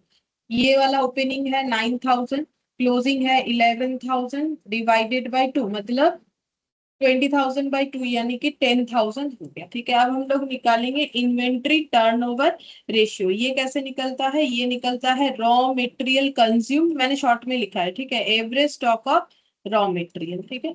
तो रॉ मटेरियल कंज्यूम हम लोग का आया है 56,000 डिवाइडेड बाई 8,000। इसका मतलब ये हो गया कि 56,000 रुपीज का मेटेरियल हम लोग पूरे साल में रखते हैं कंज्यूम करने के लिए। कंज्यूम हुआ है टोटल 56,000, और नॉर्मली एवरेज स्टॉक जो मटेरियल का होता है वो हम लोग का 8,000 करके होता है। तो फिर 56,000 हम लोग टोटल खरीदते हैं, हमारे पास एवरेज हमेशा 8,000 रहता है, तो हमारा मटेरियल कितना बार करके जो है वो प्रोडक्शन में चला जाता होगा, तो डिवाइड करने से ही पता चलेगा 7 टाइम्स, ठीक है, क्योंकि 8,000 करके 7 टाइम्स करेंगे तो ही तो 56,000 हो जाएगा। और ये इसमें रॉ मटेरियल कंज्यूम था 25,000, 25,000 मटेरियल यूज कर लिया है, एवरेज हमारे पास 10,000 मटेरियल रहता है, तो इसका मतलब 25,000 जो है वो 10,000 10,000 करके कन्वर्ट होता है, तो फिर कितने बार में कन्वर्ट हो जाएगा, 2.5 टाइम्स में हो जाएगा, ठीक है। अच्छा, अगर हम लोग होल्डिंग पीरियड निकालना चाहते हैं वो भी निकाल लेते हैं। इन्वेंट्री होल्डिंग पीरियड, कितना दिन होल्ड रहता है इन्वेंट्री, इन्वेंट्री होल्डिंग पीरियड, तो देखो कैसे हो जाएगा। अगर डेज में निकालेंगे तो 365 डेज डिवाइडेड बाय 7 टाइम्स, क्योंकि पूरे साल में 7 बार टर्नओवर होता है, तो 365 दिन में 7 बार होता है, तो एक दिन में कितना बार होता है, इसका मतलब तो यही हुआ ना। तो 52.14 है, तो मैंने 52 ही लिख लिया। मतलब देखो 52 डेज के गैप में हम लोग का इन्वेंट्री टर्नओवर होता है, ठीक है। देखो पहले 52 डेज के गैप में, मतलब एक बार इन्वेंट्री टर्नओवर हो गया, मान लो पहले दिन टर्नओवर हुआ मंथ के पहले दिन, तो फिर उसके बाद 52 डेज बाद ही होगा, फिर 52 डेज बाद होगा, इस तरीके से चलता जाएगा। तो ऐसे करके 7 टाइम्स होगा, तब जाके 365 डेज कंप्लीट होता है। और यहाँ पर भी वही 365 डेज, कुछ नहीं बोला तो हम लोग डेज ले सकते हैं, मंथ ले सकते हैं, हम लोग का मन है, लेकिन नॉर्मली वैसा चीज लेना चाहिए जिसमें हमारा डिवाइड करने से जो है ज्यादा कुछ अप्रोक्सीमेशन ना आए। बाकी देखो क्वेश्चन अगर बोलेगा कि इन डेज में निकालो डेज, अगर क्वेश्चन बोलेगा एज्यूम 360 डेज तो 360 ही लेना पड़ेगा। कुछ नहीं बोलेगा तो नॉर्मल जैसा होता है 365 लेना पड़ेगा, मंथ लोगे तो 12 लेना पड़ेगा, वीक लोगे तो 52 लेना पड़ेगा, तो 2.5 टाइम्स 146। 146 डेज के गैप में जो है इन्वेंट्री टर्नओवर होता है। वो देखो 146 गैप हो रहा है, तो टर्नओवर भी देखो कितना कम है, मतलब ये कम है, इसका मतलब हम ये समझाना चाह रहे हैं अगर पूरे साल में 2.5 बार जो है टर्नओवर होता है तो जो होल्डिंग पीरियड है वो ज्यादा होगा, कि फिर बहुत दिन बाद फिर से टर्नओवर, बहुत दिन बाद फिर से टर्नओवर होगा, तब ना 2.5 टाइम में होगा, ठीक है, 2.5 टाइम्स में होगा। और जबकि ये वाला 7 टाइम्स है, पूरे साल भर में 7 टाइम्स है, ठीक है, तो फिर 52 डेज करके होल्डिंग में रहता है। अब कमेंट क्या हो गया, तो जिसका मूवमेंट ज्यादा है मतलब ए, तो ए क्या हो गया, ए हो गया फास्ट मूविंग, मतलब ए का मार्केट डिमांड ज्यादा होगा, मतलब ए रॉ मटेरियल से जो प्रोडक्ट बनता है उसका मार्केट डिमांड जरूर ज्यादा होगा, और ये हो गया स्लो मूविंग कंपेयर टू ए, ठीक है, ये स्लो मूविंग मुझे, स्लो मूविंग है, ठीक है। तो ये हम लोग का इन्वेंट्री टर्नओवर इस तरीके से हम लोग कैलकुलेट करते हैं। तो यहाँ पर वही दिया, it indicates whether inventories have been used efficiently और not, the purpose is to ensure the blocking of only required minimum fund in inventory. मतलब देखो, जैसे कि ए और बी में अगर मुझे ये पता करना है कि सबसे ज्यादा मुझे कौन सा खरीदना चाहिए, तो क्योंकि ए फास्ट मूविंग है तो अगर खरीदना है रॉ मटेरियल तो कंपेयर टू बी मुझे ए पे ज्यादा पैसा लगाना चाहिए, क्योंकि उसका यूज ज्यादा हो रहा है। हम बी अगर ज्यादा खरीद लेंगे मेरा तो पैसा ब्लॉक होके पड़ा रहेगा ना, क्योंकि बी का यूज तो कम हो रहा है। तो वो डिसाइड कर सकते हैं कि कौन से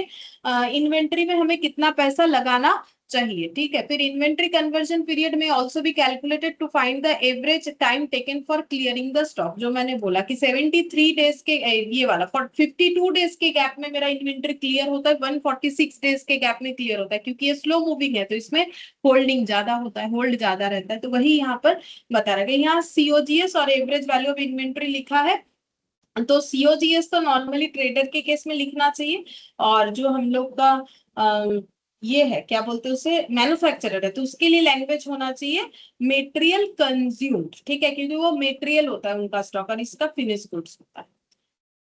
अच्छा, फिर इसके बाद एजिंग ऑफ इन्वेंट्री, ठीक है। अब ये एजिंग ऑफ इन्वेंट्री क्या होता है, देखो, एजिंग ऑफ इन्वेंट्री का मतलब होता है, यहाँ पर क्या बोल रखा है, फिर हम अपने हिसाब से बताते हैं। बोल रहा है according to this method an inventory is to be classified according to the dates of their purchase और manufacture, thus schedule of inventories can be prepared on the basis of age of different item of inventories. Effort should be made to clear of the old inventories at their earliest. अच्छा, मतलब यहाँ जो बोला है वो हम एक बार बता देते हैं। यहाँ पर हमें बोल रहा है कि जो ये मेथड है उसमें हम लोग इन्वेंटरी को कैसे क्लासिफाई करते हैं, उनका परचेज डेट के हिसाब से क्लासिफाई करते हैं, या फिर वो मैन्युफैक्चरिंग में कब यूज हो रहा है उसके हिसाब से हम लोग उसे क्लासिफाई कर लेते हैं, ठीक है। फिर बोल रहा है कि inventory schedule of inventories can be prepared on the basis of the age of different item, मतलब किसका कितना एज है, मतलब कौन सा कब खरीदा गया था उसके बेसिस पे हम लोग कैटेगरी जो है इसका डिफाइन करते हैं। और effort should be made to clear off the old inventories at the earliest, और जो जितना पुराना इन्वेंट्री है वो उतने ज्यादा जल्दी जल्दी क्लियर कर दे, मतलब जल्दी उसका यूज कर ले, उसके लिए हम लोग ये सोचते हैं। तो एक्चुअली इसको हम लोग और एक तरीके से भी बोल सकते हैं, एफ एस एन आइटम, इसका दूसरा और एक नाम भी होता है, एजिंग ऑफ इन्वेंट्री जो है ना, इसको और एक नाम से भी जाना जाता है, एजिंग ऑफ इन्वेंट्री, इसको हम लोग और एक नाम से भी जान सकते हैं, इसको बोलते हैं एफ एस एन, ठीक है। एफ एस एन आइटम, ए जैसे एबीसी है ना, तो एफ एस एन के हिसाब से कैटेगरी में डिफाइन करना। एफ का मतलब होता है फास्ट मूविंग, एस का मतलब होता है स्लो मूविंग, एन का मतलब होता है नॉन मूविंग। मतलब ये हो गया कि कौन सा आइटम मेरा जल्दी जल्दी मूव करता है, ठीक है, कौन सा आइटम मेरा धीरे धीरे मूव करता है, कौन सा ऐसा आइटम है जो मूव करता ही नहीं है। उस हिसाब से अगर हम लोग अपने स्टॉक को आइडेंटिफाई कर लेंगे तो हम लोगों को ये पता चल जाएगा कि कौन सा फालतू का हमारे पास स्टॉक पड़ा हुआ है, कौन सा हमारी सबसे ज्यादा जरूरत का है, कौन सा उतना ज्यादा जरूरत तो नहीं होता है बट यूज होता है, ठीक है। इस तरीके से हम लोग इसे आइडेंटिफाई करते हैं। अब इसमें भी ना हम लोग अपने हिसाब से सोचते हैं, इसमें नॉर्मली कोई देखो कैलकुलेशन सम्स वगैरह देता नहीं है, देने से एबीसी में ही होता है, बाकी में नहीं होता है, ठीक है। जैसे हम लोग कैसे सोच सकते हैं, जैसे मान लो ऑर्गेनाइजेशन ऐसे सोच सकता है कि अगर कोई आइटम 30 डेज के अंदर मूव करता है या यूज होता है तो वो फास्ट मूविंग है। अगर 31 से 60 डेज के अंदर होता है तो वो नॉर्मल मूविंग है, ठीक है। और अगर अच्छा, नॉर्मल मूविंग भी इसको एक और बोल सकते हैं, मतलब fast moving, slow moving, non moving, और कभी कभी और एक आइटम भी ऐड हो जाता है, नॉर्मल मूविंग बोल के भी हो जाता है, ठीक है। मतलब देखो, नॉर्मली फास्ट मूविंग का मतलब जो 30 डेज के अंदर कंज्यूम हो जाए, ठीक है। स्लो मूविंग का मतलब हो जाएगा जो 61 से 90 डेज के अंदर कंज्यूम होगा, ठीक है। और नॉन मूविंग का मतलब जो एबव 90 डेज हो गया बट उसका कोई यूज नहीं हो रहा है, उसका कोई मूवमेंट नहीं हो रहा है, तो उसको हम लोग नॉन मूविंग बोल सकते हैं। तो ये कैटेगरी अपने हिसाब से हम लोग सोच सकते हैं कि कैसे करके इसको हम लोग डिफाइन करें, ठीक है। तो ये बेसिकली किस बेसिस पे हो गया? On the basis of inventory turnover, ये टर्नओवर ही बना, on the basis of inventory turnover. Inventory turnover के बेसिस पे हम लोग इसको इस तरीके से डिवाइड कर सकते हैं। अच्छा, फिर perpetual inventory system. Perpetual inventory system, तो परपिचुअल का मतलब क्या होता है? जो चलता ही जाता है उसको हम लोग बोलते हैं परपिचुअल इन्वेंट्री सिस्टम, ठीक है। तो परपिचुअल इन्वेंट्री सिस्टम में क्या होता है ना, हमेशा स्टॉक का अपडेट होते रहता है, ठीक है। स्टॉक को हमेशा अपडेट किया जाता है, कंटिन्यूअसली अपडेट होता है, कि मतलब हर एक बार रिसिप्ट हुआ जब, तब अपडेट करेंगे कि ये रिसिप्ट हो गया। अब इसके बाद इशू हो गया, बैलेंस कितना रहा। मतलब अगर तुम लोग कभी FIFO LIFO, simple average, weighted average, ये सब मेथड से स्टॉक टेकिंग किए हो, ठीक है, इसको ही परपिचुअल मेथड बोला जाता है, परपिचुअल इन्वेंट्री सिस्टम बोला जाता है, ठीक है। परपिचुअल इन्वेंट्री सिस्टम तो दो तरीके का होता है। इन्वेंट्री, अगर कभी पढ़े हो, इन्वेंट्री मैनेजमेंट का बात नहीं कर रहे जो कि कॉस्ट का पार्ट होता है। इन्वेंट्री एक टॉपिक होता है जो AS2 को फॉलो करके होता है। AS2 अगर कभी पढ़ते हो तो वहां मिलेगा, या फिर अगर CA फाउंडेशन के अकाउंट्स में रहता है, ठीक है, इन्वेंट्री बोल के, तो उसमें भी ये पढ़ाया जाता है। परपिचुअल इन्वेंट्री सिस्टम होता है और एक होता है फिजिकल स्टॉक टेकिंग, ठीक है। परपिचुअल इन्वेंट्री मेथड होता है, फिजिकल स्टॉक टेकिंग मेथड होता है। परपिचुअल इन्वेंट्री मेथड का मतलब होता है जहां पर इन्वेंट्री का रिकॉर्ड जो है कंटिन्यूअसली होता है। मतलब ये जो सिस्टम है, यहाँ पर लिख दे, a system of maintaining inventory records continuously, continuously होता है, ठीक है। मतलब यहाँ देखो, एक लैपटॉप या कंप्यूटर रखा जाता है, ठीक है, और इसमें एक सॉफ्टवेयर जो है यूज किया जाता है, ठीक है। सॉफ्टवेयर ऑर्गेनाइजेशन अपने हिसाब से यूज करता है और एक स्किल्ड पर्सन को बैठा दिया जाता है। उसका काम क्या होता है? जब भी स्टॉक आया यानी रिसीप्ट, तो उसका एंट्री करेगा यहाँ, ठीक है। जब भी इशू हो गया प्रोडक्शन के काम से, तो फिर से वो एंट्री कर देगा और रिसिप्ट और इशू का डिफरेंस निकाल के वो बैलेंस लिख देगा। तो जितना बार ट्रांजैक्शन होता है उतना बार उसका रिकॉर्डिंग होते जाता है, ठीक है।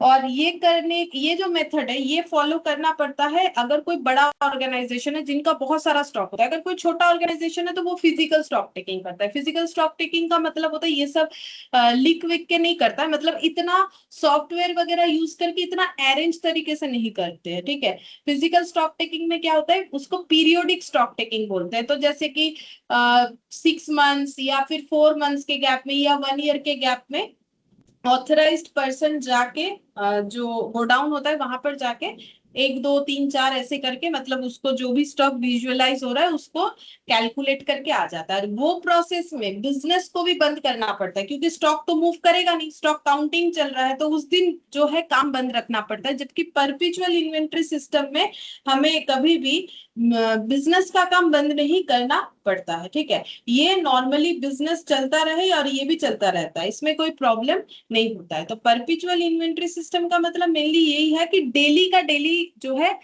मतलब रिकॉर्डिंग होते जाता है। तो यहाँ पर वही लिखा होगा, देख लेते। Perpetual inventory system implies maintenance of up to date stock records and according to, ये किसी का नाम है, ठीक है, it may be defined as a method of recording stores balance after every receipt and issue to facilitate regular checking and to क्या है, obviate closing down for stock taking, ठीक है। मतलब कितना, यही तो मैंने सीधा सीधा बता दिया, रिसिप्ट कितना है, इशू कितना है, उसके बाद बैलेंस कितना है। The basic object of this system is to make available details about the quantity and value of stock of each item। हाँ, तो ये रिसिप्ट में हम लोग क्वांटिटी भी लिखते हैं, एट द रेट भी लिखते हैं, फिर उसका वैल्यू यानी अमाउंट बोल के लिखते हैं। तो कभी फीफो लिफो किए हो तो देखना इस तरीके से कॉलम बनाया जाता है। तो वो जो फीफो लिफो जिस मेथड से होता है वो परपिचुअल इन्वेंट्री सिस्टम होता है। जब जब ट्रांजैक्शन होता है तब तक उसका रिकॉर्डिंग किया जाता है, चाहे वो रिसिप्ट रिगार्डिंग हो, इशू रिगार्डिंग हो, और बैलेंस तो हमेशा निकालना पड़ेगा। अब मेथड वाइज होता है, लाइक फीफो में फीफो के जैसा कैलकुलेट होता है, लिफो में लिफो, सिंपल एवरेज में सिंपल एवरेज, वेटेड एवरेज में weighted average, standard base method में वैसा होता है, ठीक है। तो बहुत सारा मेथड होता है, उसमें ऐसा होता है। तो हमारा तो मेन यहाँ ऑब्जेक्ट है कि परपेचुअल इन्वेंट्री सिस्टम को समझना, जो कि उतना ही है जो मैंने बोला, ठीक है। अच्छा, अब ये हम लोग का इन्वेंट्री मैनेजमेंट कंप्लीट हो गया। इसमें जो भी था इसका पीडीएफ को हम ठीक करके दे देंगे, जो भी इसमें थोड़ा बहुत रेक्टिफिकेशन करना है, जैसे दो क्वेश्चंस है जिसमें थोड़ा सा मिसिंग है वो ऐड होगा, जैसे कि 14th नंबर वाला जो मैंने तुम लोग को लिखवाया, और लास्ट क्लास में एक क्वेश्चन कर रहे थे उसमें एक लाइन मिस हो गया। अच्छा, अब हम लोग यहाँ पर नेक्स्ट जो पढ़ेंगे दैट इज कैश बजट, ठीक है। कैश बजट का दो क्वेश्चन है, ये दो क्वेश्चन हम लोग करेंगे। कैश बजट पढ़ेंगे तो कैश बजट होता क्या है, तो देखो मेनली बजट का मतलब क्या है, बजट का मतलब होता है प्लानिंग, ठीक है। अगर हम लोग अपने प्लानिंग को मॉनिटरी टर्म में डिफाइन कर पाते हैं, जैसे मुझे बिजनेस में प्रॉफिट कमाना है, तो ये भी मेरा प्रोजेक्शन ही हो गया कि मुझे बिजनेस में प्रॉफिट कमाना है, ये मेरा बजट है। लेकिन इसको हम लोग प्रॉपर बजट नहीं बोल सकते, क्योंकि मुझे ये बताना पड़ेगा कितना प्रॉफिट कमाना चाहते हैं। मतलब चाहे वो हम परसेंटेज में बता दें, चाहे वो हम अमाउंट में बता दें, उससे कोई फर्क नहीं पड़ेगा, लेकिन मुझे उसको पैसे के हिसाब से बताना पड़ेगा, मॉनिटरी वैल्यू में बताना पड़ेगा, ठीक है। तो बजट का मतलब हो जाता है, बजट का मतलब हो जाता है फाइनेंशियल प्लान, ठीक है, प्लानिंग, ठीक है। प्लानिंग जब हम लोग करते हैं तो उसे बजट बोलते हैं। तो कोई भी बजट बनाओ, जैसे हम लोग अभी कैश बजट ही पढ़ने वाले हैं, वैसे बहुत सारा बजट होता है, परचेज बजट, सेल्स बजट। तो सबसे पहले ऑर्गेनाइजेशन जो डिसाइड करता है वो सेल्स बजट ही होता है, ठीक है। सेल्स बजट में वो ये डिसाइड करता है कि उसे कितना सेल करना है, मतलब अपना टारगेट डिसाइड करना है कि हम इस साल में 1 लाख यूनिट बेचना चाहते हैं या 10 लाख यूनिट बेचना चाहते हैं। अब जितना बेचना चाहेंगे उसके रिगार्डिंग हमें रॉ मटेरियल परचेज करना पड़ेगा, तो उसके बाद बन जाता है रॉ मटेरियल परचेज बजट। फिर रॉ मटेरियल परचेज बजट बन गया, फिर मतलब कितना रॉ मटेरियल खरीदना है, ठीक है। उसके बाद हम लोग को वेजेस बजट बनाना पड़ता है कि वो काम करने के लिए कितना हमें लेबर का खर्चा करना पड़ेगा, ठीक है, वेजेस बजट हो जाता है। फिर इसके बाद मान लो सेलिंग डिस्ट्रीब्यूशन का खर्चा कितना होगा, वो बजट हो जाता है। इस तरीके से एक के बाद एक बजट होता है, ठीक है। तो कैश बजट का मतलब क्या हो गया, कैश बजट का मतलब हो जाता है कि हम लोगों को पैसा कहाँ से आएगा, ठीक है, और हम लोग जो है अपना पैसा, कैश का इनफ्लो और आउटफ्लो का जो प्लानिंग है, जैसे बिजनेस ऑर्गेनाइजेशन का प्लानिंग होना चाहिए कि मेरा पैसा कहाँ से मुझे मिलेगा, ठीक है। तो पैसा कहाँ से मिलेगा, प्रोडक्ट बेच के मिलेगा, ठीक है। कोई शेयर में इन्वेस्ट कर दिया है, उससे कोई डिविडेंड वगैरह मिल रहा है, वैसा मिल सकता है। तो मेरा प्लानिंग कि मुझे कहाँ कहाँ से पैसा मिल सकता है, और मेरा ये प्लानिंग कि मेरा कहाँ कहाँ खर्चा हो सकता है, तो कितना पैसा मिल सकता है, कितना खर्चा हो सकता है, उसका डिफरेंस से हमें पता चलता है कि हमारे पास क्लोजिंग कैश कितना हो सकता है, ठीक है। तो ये जो क्लोजिंग कैश हम लोग कैलकुलेट करने वाले हैं ना, इसी को हम लोग बोलेंगे कैश बजट, ठीक है। तो कैश बजट हमें यही बताएगा कि कैश का इनफ्लो कहाँ से आएगा और कैश का आउटफ्लो कहाँ से होगा, ठीक है। अच्छा, अब ये जो क्वेश्चन है ये देखो यहाँ पर क्या बोला, बोल रहा है from the following budgeted figures prepare a cash budget in respect of 3 months to June. तो हम लोग को जो कैश बजट बनाना है वो 3 मंथ्स का बनाना है, और जो कि जून में कंप्लीट हो जाएगा। तो यहाँ डिटेल्स जैन से दिया हुआ है, तो कितने दिन का हमारा कैश बजट बनेगा, 3 मंथ्स बनेगा। तो थर्ड मंथ मेरा जून होना चाहिए, तो उसके आगे का 2 मंथ क्या हो जाएगा, जैन और फेब हो जाएगा, ठीक है। अब सेल्स दे दिया है तो ये कैश इनफ्लो का जगह है कि मेरा इतना इतना सेल करके पैसा आ सकता है। मटेरियल, वेजेस, ओवरहेड, तो ये सब एक्सपेंस रिलेटेड हो गया कि मेरा मटेरियल का इतना खर्चा होगा, वेजेस का इतना होगा, ओवरहेड का इतना होगा। एक्सपेक्टेड कैश बैलेंस ऑन 1 अप्रैल 20,000 बोल रहा है अप्रैल में। अच्छा, मेरा जैन से कैसे होगा, जून में थर्ड मंथ होगा तो अप्रैल मई जून ये होना चाहिए। तो मुझे अप्रैल का ओपनिंग कैश बैलेंस दे दिया है कि मेरे पास पहले से 20,000 कैश अवेलेबल है। फिर अदर इंफॉर्मेशन में दिया है material and overhead are to be paid during the month following the month of supply. मतलब मेटेरियल और ओवरहेड का खर्चा हम लोग कैसे पे करते हैं, बोल रहा है कि following the month of supply, जिस मंथ सप्लाई होता है उसके नेक्स्ट मंथ पे करते हैं। ठीक है, मतलब कितने मंथ का गैप में पे करते हैं ये समझना पड़ेगा। कितना मंथ का गैप हो रहा है, जिस मंथ में सप्लाई होगा उसका नेक्स्ट मंथ, तो कितने मंथ का गैप हो रहा है, 1 मंथ। 1 मंथ का गैप होगा। 1 मंथ के गैप में जो है मतलब अप्रैल का पैसा कब दिया जाएगा।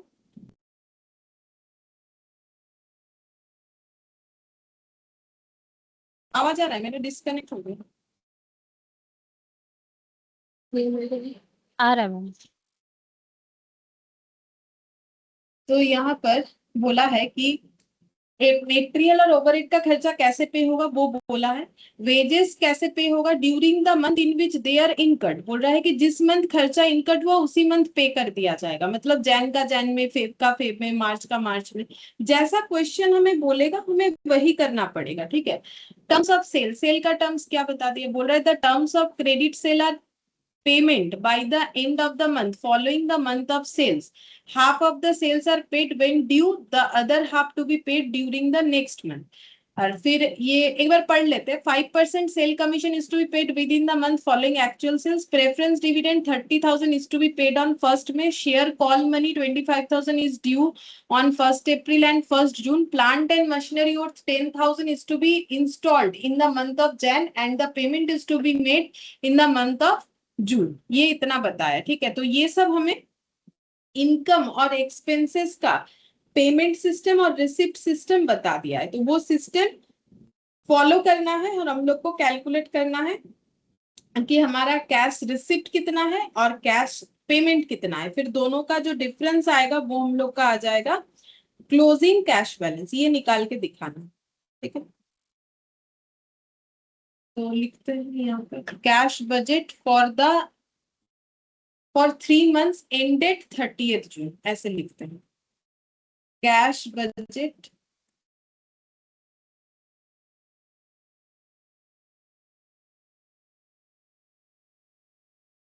फॉर 3 मंथ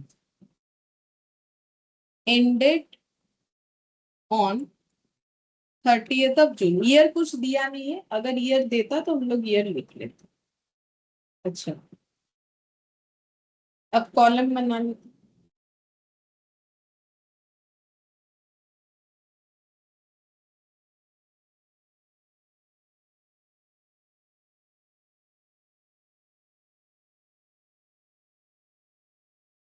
पर्टिकुलर्स,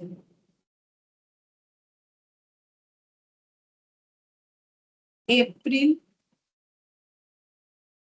मई, जून, और हम एक टोटल का कॉलम भी बनाते हैं, बता देंगे कि। अच्छा, अब हम जैसे करते हैं वो हम दिखा देते हैं। बाकी देखो, तुम लोग अगर पहले ओपनिंग बैलेंस से स्टार्ट करके कभी किए हो तो कर सकते हो, लेकिन हम जो फॉलो करते हैं हम वो बता देते हैं। ठीक है, दोनों में ही आंसर सेम है। तो रिसिप्ट, तो हमें कितना पैसा रिसिप्ट हो रहा है, कहाँ से हो रहा है। तो रिसिप्ट होने का एक ही जगह दिख रहा है मुझे, सेल्स, और इसके अलावा यहाँ एक दिख रहा है शेयर कॉल मनी रिसिप्ट होगा, वो दिख रहा है। डिविडेंड तो पे दिखा रहा है, तो इन्होंने डिविडेंड पे किया है तो ये तो खर्चे में चला गया। और कुछ नहीं दिख रहा है, बाकी सभी मेरा एक्सपेंस दिख रहा है। तो एक हो जाएगा collection from debtor. Collection from debtor मतलब क्रेडिट सेल के अगेंस्ट में डेटर से हमें जो पैसा मिला वो। और सेल देखो दो तरीके से किया गया है, terms of sale, credit sale जो है वो भी बोला है, और बाकी यहाँ पर बोल रहा है ड्यूरिंग नेक्स्ट मंथ। अच्छा, तो क्रेडिट सेल और यहाँ पर हम लोग का शेयर कॉल मनी, ये दो आ जाएगा। तो इनका कोई कैश सेल नहीं है क्या? Terms of sale, the terms of credit sale are payment by the end of the month following the month of sales, half of the sales are paid when due, the other half to be paid during the next month. तो ये पूरा credit sale ही दिख रहा है, ठीक है। तो इसका हम लोग को वर्किंग नोट बनाना पड़ेगा। अच्छा, कलेक्शन फ्रॉम डेटर ये आ जाएगा, और इसके अलावा हम लोग का जो रिसिप्ट है उसमें आ जाएगा शेयर कॉल मनी, ठीक है। तो ये टोटल रिसिप्ट हो जाएगा। उसके बाद हम लोग पेमेंट में लिखेंगे मेटेरियल का पेमेंट, कितना सारा जगह रखेंगे।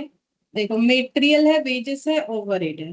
तो मेटेरियल का मतलब पेड टू सप्लायर, मेटेरियल का मतलब सप्लायर का पेमेंट हम वर्किंग नोट नीचे बना के लिखेंगे। फिर paid for overhead, paid for wages, या पेमेंट फॉर वेजेस, ठीक है, जो लिखना चाहो लिख सकते, वेजेस ये आ जाएगा। और प्रेफरेंस डिविडेंड था, प्रेफ डिविडेंड, ये पेमेंट होगा। और क्या था पेमेंट में? सेल कमीशन,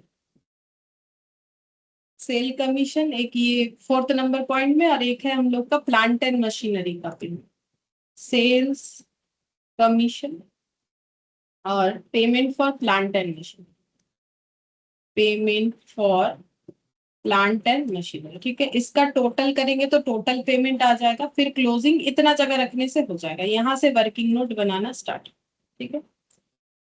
अच्छा, वर्किंग नोट बनाएंगे किस चीज का? कि सेल का। सबसे पहले कैलकुलेशन ऑफ सेल्स बना लेते हैं, ठीक है। सेल्स का जो बता रखा है, तो सेल हम लोग के पास क्या क्या अवेलेबल है। देखो, हम लोग को तो जैन से लेके जून का डेटा दे रखा है, हम एक बार पूरा ही लिखेंगे। जैन, फेब, मार्च, अप्रैल, मई और जून। तो क्या क्या सेल हुआ है?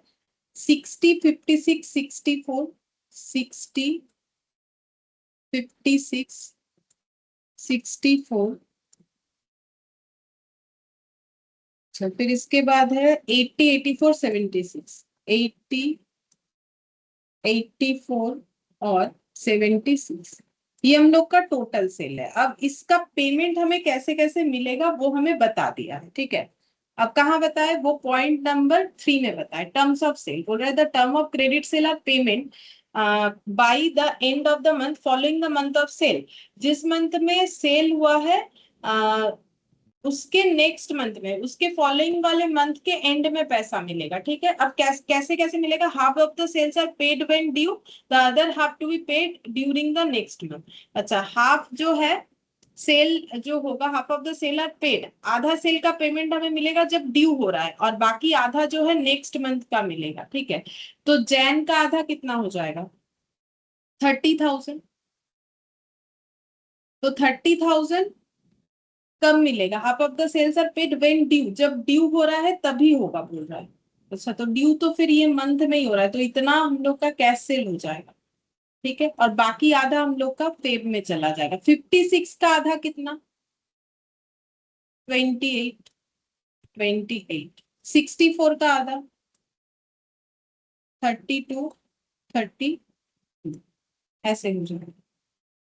ये हो गया। अच्छा, फिर इसके बाद यहाँ पर the other half to be paid during the next month, और बाकी आधा नेक्स्ट मंथ में चला जाएगा। ये तो नेक्स्ट मंथ में ही मैंने ट्रांसफर किया है। अच्छा, एक मिनट रुको, तुम लोग अभी लिखना मत, इसको ऐसे लिखना पड़ेगा। एक, हाफ ड्यूरिंग द मंथ, एक बार हम लिख ले फिर तुम लोग लिखना। Half during the month when due, तो फिर 30, 28, 32, 40, 42, 38, और हाफ नेक्स्ट मंथ। तो यहाँ पर आ जाएगा, ये वाला इधर आ जाएगा, हम समझा देते हैं। ये इधर आ जाएगा, इस तरीके से लिखना पड़ेगा, ये इधर आ जाएगा, ये इधर आ जाएगा, ठीक है। अब मुझे चाहिए अप्रैल मई जून का, तो अप्रैल का हो जाएगा 40 + 32 मतलब 72, मई का हो जाएगा 82 और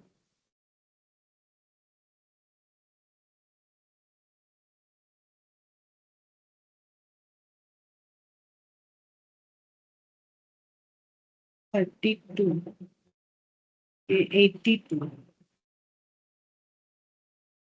The term of the credit sale are payment by the end of the month following the month of sales. Half of the sales are paid when due, the other half to be paid during the next month.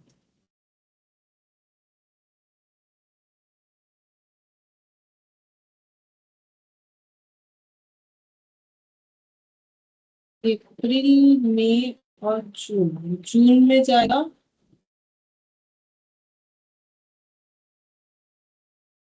40 और 42 जाना चाहिए। इसमें क्या बोला है? The term of the credit sales are payment by the end of the month following the month of sales. Half of the sales are paid when due, तो ये तो कैश सेल नहीं हुआ। Half of the sales are paid when due, इसका मतलब क्या है कि आधा सेल्स का पेमेंट तभी हो जाएगा जब ये ड्यू होगा, तो फिर आधा सेल्स का पेमेंट तभी हो जाएगा जब ड्यू होगा, मतलब ये कैश सेल नहीं हुआ।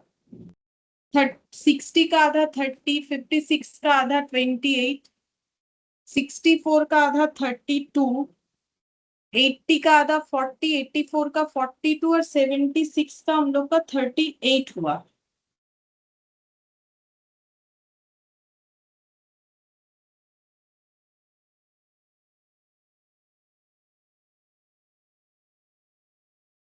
और यहाँ पर half of the sales are paid when due, the other half to be paid during the next month. Other half during the next month. तो कितना मंथ पे गैप मिलेगा? The term of the credit sales are payment by the end of the month following the month of sales. End of the month following the month of the sale. अच्छा, फिर उसमें half paid when due और other half to paid when during the next month.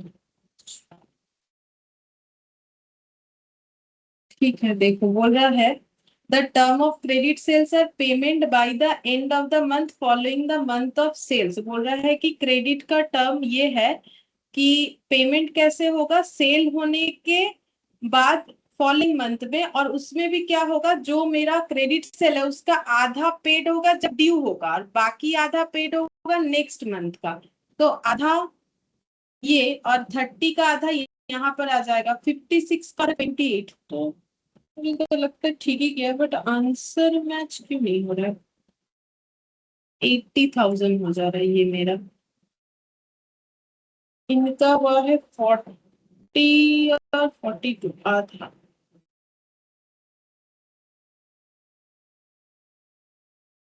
60, 56, 64, 80, 84, 76 तो सही लिखा है। The term of the credit sales are payment by the end of the month. तो ठीक है, ये हम देख रहे हैं कहाँ गड़बड़ हो रहा है, मैच नहीं हो रहा है मेरा आंसर। ठीक है, हम देख रहे हैं तब तक। ये देखो, material and overhead are to be paid during the month following the month of supply. तो during the month following the month of supply का मतलब कैसे पे होगा? उस मंथ में पे होगा। सप्लाई जिस मंथ में हुआ है उसका नेक्स्ट मंथ में, मतलब जैन का फेब में, फेब का मार्च में, मार्च का अप्रैल में, अप्रैल का मई में, मई का जून में। ठीक है, तो इसका मतलब यहाँ पर ये सेल वाला कर देते, रुको कुछ गड़बड़ हो रहा है। यहाँ पर हो जाएगा 1 मंथ लैग में होगा। ठीक है, तो 1 मंथ लैग, तो फिर अप्रैल में कौन सा पेमेंट होगा? मार्च का। तो मार्च का मटेरियल का पेमेंट कितना है? 50,000। तो अप्रैल वाला पेमेंट कब होगा? 1 मंथ लैग है, तो मार्च का पेमेंट अप्रैल में होगा, अप्रैल का मई में होगा, मई का जून में होगा। मतलब 50,000 अप्रैल में पे होगा, इसका मतलब। तो यहाँ पर लिखेंगे 50,000। 50,000 अप्रैल में पे होगा। ठीक है, अच्छा, फिर अप्रैल का मई में पे होगा तो 56,000 और उसके बाद 62,000। 56 और 62,000 ये आ गया। 56 और 62,000, तो इसका टोटल कितना हो रहा है? 50 और 50, 1 लाख और यहाँ पर हो गया और एक 50, मतलब 1.5 लाख, 1.5 लाख और यहाँ पर हो जाएगा 12 और 6 18,000। कितना होगा? 1.5 लाख और 18,000। 50 प्लस 56 प्लस 62 कितना हो जाएगा? 168। 1,68,000। ठीक है। अच्छा, अब ओवरहेड का देखो कैसे बोला है। ओवरहेड का बोल रहा है कि ओवरहेड भी सेम तरीके से 1 मंथ लैग में, तो फिर मार्च का अप्रैल में, अप्रैल का मई का जून में, तो ओवरहेड मतलब ये वाला कॉलम। तो 6,800 कब पे होगा? अप्रैल में। तो अप्रैल का खर्चा कितना दिखेगा? फिर 6,800। ठीक है। अच्छा, फिर मई का खर्चा कितना दिखेगा? अप्रैल का जो था, यानी 7,200, 8,600। तो देखो, अगर हम लोग को एक पता चल जाता है ना कि कैसे बोला है, तो उसके बाद वाला जस्ट उसके आगे आगे होता जाएगा। मतलब हम ये करें, मार्च का अगर अप्रैल में हो गया तो ये इधर आएगा, ये इधर आएगा, 1 मंथ लैग। तो एक बार ये डेटा लिखा, मतलब नेक्स्ट ये 2 डेटा लिखना पड़ेगा। ये हम बोलते हैं, हम लोग चाहे तो ऐसे सीक्वेंस में लिख सकते हैं, बस पहला वाला समझ में आना चाहिए। तो ये हो गया। अब वेजेस कैसे पे होगा? बोल रहा है during the month in which they are incurred. तो वेजेस का बोल रहा है कि जिस मंथ में जितना इनकर्ड होगा उतना। तो फिर अप्रैल का अप्रैल में, मई का मई में, जून का जून में। तो 12,400, 13,000 और 14,000 सेम मंथ में होगा। ड्यूरिंग द मंथ बोल दिया है। तो अप्रैल का अप्रैल में, तो अप्रैल का है 12,400। ठीक है। और ये था शायद 13,000। देख लेते एक बार। 12,400, 13,000 और 14,000। ठीक है। तो अच्छा, इसका ऐड करना भूल गए। 6,800, 8,600 और 7,200 कितना होगा? 22,600। 22,600। और ये वाला 29,400। 29,400 होगा। ठीक है। ये ड्यूरिंग द मंथ है, ड्यूरिंग द मंथ, जिस मंथ का खर्चा। 39,400 होगा, नहीं 39 होगा, हाँ। 39, 39 और प्रेफरेंस डिविडेंड का बोल दिया था। बोल रहा है कब पे होगा? 30,000 फर्स्ट मई को। तो मई वाले कॉलम में लिखेंगे। ये अप्रैल का है, ये मई का है, तो यहाँ पर लिख देंगे। यहाँ कुछ नहीं आएगा, सिर्फ इसी मंथ का है। टोटल में चला जाएगा 30,000। सेल्स कमीशन कैसे बोला है? सेल्स कमीशन बोला है 5% sales commission is to be paid with in the month following actual sales. अच्छा, तो एक्चुअल सेल्स जो है उसका जो कमीशन है वो नेक्स्ट मंथ में मिलेगा। मतलब ऐसा होगा। वर्किंग नोट यहाँ 2 बना लेते हैं, इसमें जगह रख दिया है मैंने। Calculation of sales commission. ठीक है। तो जैन, फेब, मार्च, अप्रैल, मई, जून। ठीक है। बोल रहा है कि 5% sale commission is to paid with in the month following actual sales. मतलब जैन का सेल्स का कमीशन फेब में मिलेगा, फेब का मार्च में मिलेगा, मार्च का अप्रैल में मिलेगा। मतलब अगर हम मार्च का सेल लिखेंगे तो ही मेरा हो जाएगा 64, 80, 84, 64,000, 80 और 84,000। और ये वाला है 76,000। बाकी सेल्स मैंने नहीं लिखा, चाहे तो हम लोग लिख सकते, बट उसका जरूरत नहीं पड़ेगा। अब सेल्स कमीशन, ठीक है। तो एट द रेट ऑफ 5%। तो फिर मार्च का सेल कमीशन कितना होगा? 64,000 पे 5% कितना होगा? ये 4,000 हो रहा है।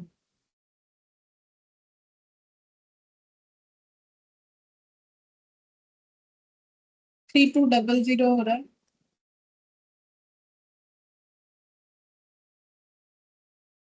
4,200 हो रहा है।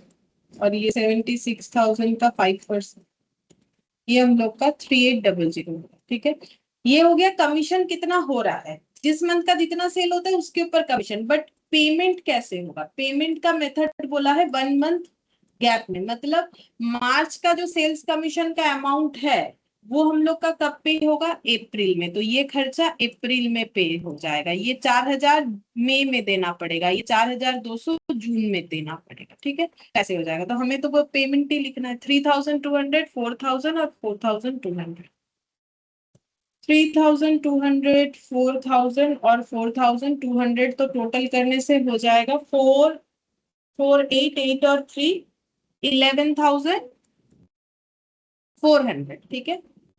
अच्छा, ये वर्किंग नोट नंबर 2 लिख दिया। और payment of plant and machinery ये बाकी है। Payment of plant and machinery 1 lakh is to be installed in the month of Jan and the payment is to be made in the month of June. 10,000 Jan का खर्चा था but payment जून में हुआ है, तो हम लोग तो कैश आउटफ्लो दिखाना चाहते हैं, तो जिस मंथ में उसी मंथ में दिखाना पड़ेगा, तो ये हम लोग का जून में चला जाएगा 10,000। तो यहाँ आउटर में भी आ गया 10,000। अब हम लोग यहाँ पर निकालते हैं total of payment. Total of payment, इसको हम नाम दे देते हैं बी। टोटल निकालना पड़ेगा, तो टोटल निकालेगा। शेयर कॉल मनी लिख लेते हैं और सेल्स का देख रहे हैं। Share call money 1 April and 1 जून को रिसीव हुआ है 25,000। ठीक है, तो जून और अप्रैल को लिखेंगे, तो अप्रैल जून, तो टोटल हो जाएगा 50,000। ठीक है, तो तुम लोग ये टोटल करो एक बार। वो जो एक्सपेंसेस हम लोगों ने लिख लिया है, हम सेल एक बार देख लेते हैं। टोटल रिसिप्ट, रिसिप्ट तो अभी कर नहीं सकते, वो पूरा बना ही नहीं है। ठीक है, तो ये पेमेंट का निकालो, कितना कितना आ रहा है सब निकाल लो, फिर मुझे बताओ। हम तब तक ये सेल को एक बार देखते हैं क्या गड़बड़ हुआ इसमें।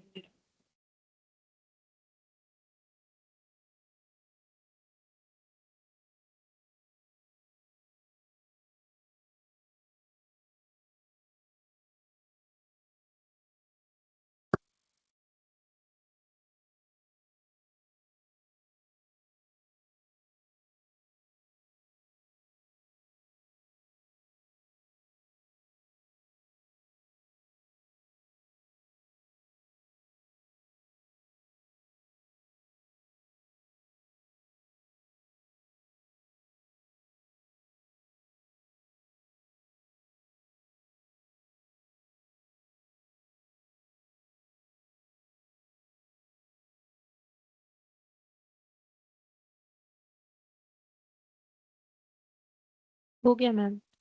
कितना? पहला वाला 7,24,000, मतलब 7 नहीं, लाख 72,400, 95,200, 1,76,200, और ये टोटल 281,400।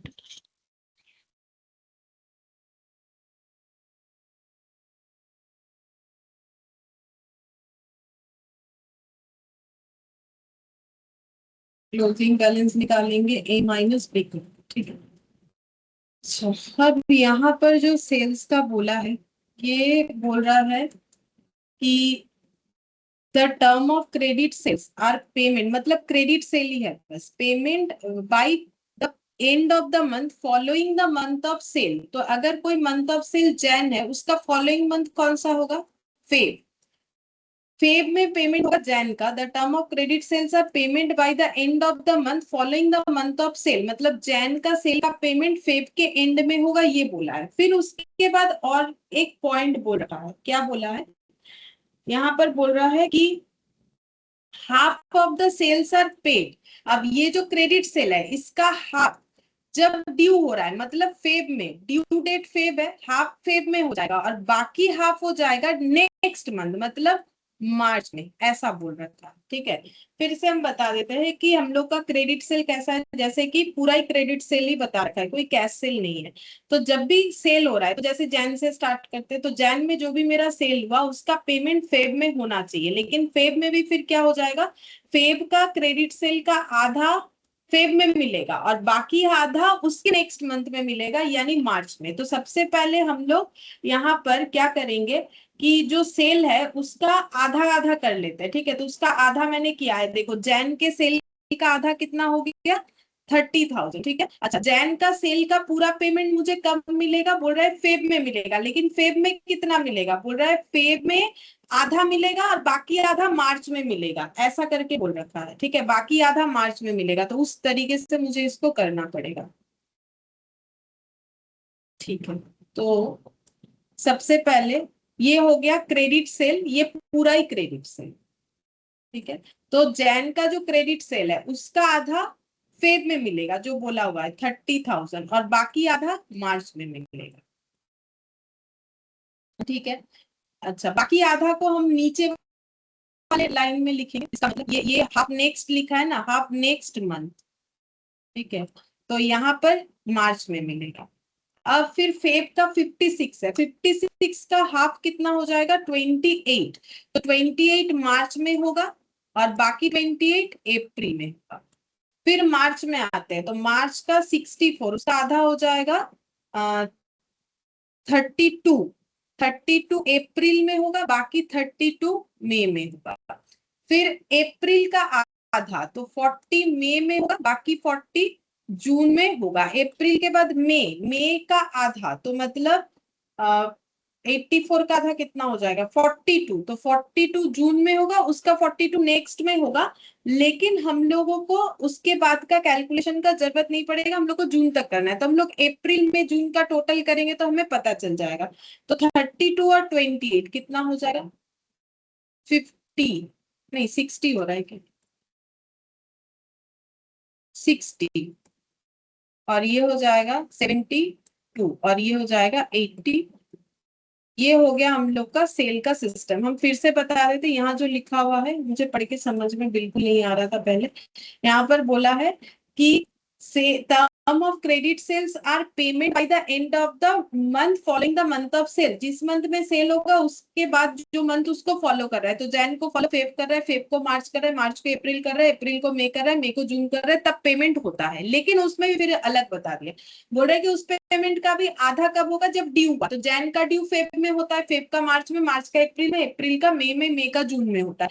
तो जैन के सेल का हाफ हमारा जिस मंथ में ड्यू हुआ उस मंथ में होगा, तो half during the month of due, ठीक है, जो कि फॉलोइंग मंथ होता है। और बाकी हाफ बोल रहा है उसके भी नेक्स्ट मंथ में पे होगा, half to be paid during the next month. इसका मतलब जैन का हाफ फेब में, बाकी हाफ मार्च में, फेब का हाफ मई में, बाकी हाफ जो है अप्रैल में, इस तरीके से होगा। तो 60, 72 और 82 आ गया। तो यहाँ पर लिख लेते हैं वर्किंग नोट नंबर 1, 60, 72 और 80 आ गया। तो टोटल करने से कितना होगा,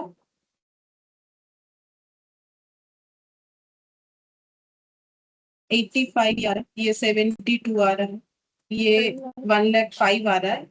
और इस तरीके से टोटल करने से ये टोटल कॉलम में अगर लिखेंगे तो 2,12,000। 12,000, और इसका टोटल 2,12,000 और 50, 2,62,000। अब मेरे पास अप्रैल में रिसिप्ट है 85,000, एक्सपेंस है 72,400, तो क्लोजिंग कितना बचेगा मेरे पास, माइनस कर दो, 85 माइनस 72,400 कितना हो जाएगा,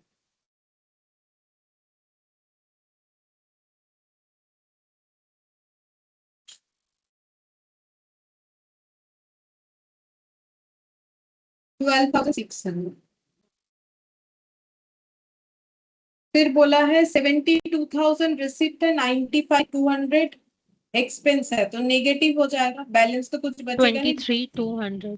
23,200 नेगेटिव हो जाएगा। और इसमें हो गया 1,05,000 रिसिप्ट, इसमें भी negative। 1,10,200 होगा। मतलब ये हुआ ना, मे का ना मैम, बोला नहीं, मे का टोटल पेमेंट। पेमेंट कर, ये वाला कितना होगा, 1,10,200। 10,000। ठीक है, एक बार चेक कर लेते, जब दो दो आंसर आए तो देख लेते। 7,200, 13,000, 34,000, 1,10,200, ठीक है, 1,10,200 माइनस 72,000, फिर भी नेगेटिव ही आ रहा है हम लोग का 38,200। अच्छा, इसके बाद 1,76,200 का एक्सपेंसेस है और इनकम है 1,05,000, मतलब 71,200 फिर से नेगेटिव, और ये टोटल का 2,81,400 एक्सपेंस है और 262 का इनकम है। वो टोटल पेमेंट 98,800। टोटल पेमेंट कितना आएगा? 98,800। 98,800। जून का ये वाला भी गलत है। हाँ मैम। 98,800। अच्छा, तो 98,800 और 1,05,000, तो यहाँ पर ठीक करना पड़ेगा, 6,200। पॉजिटिव आएगा।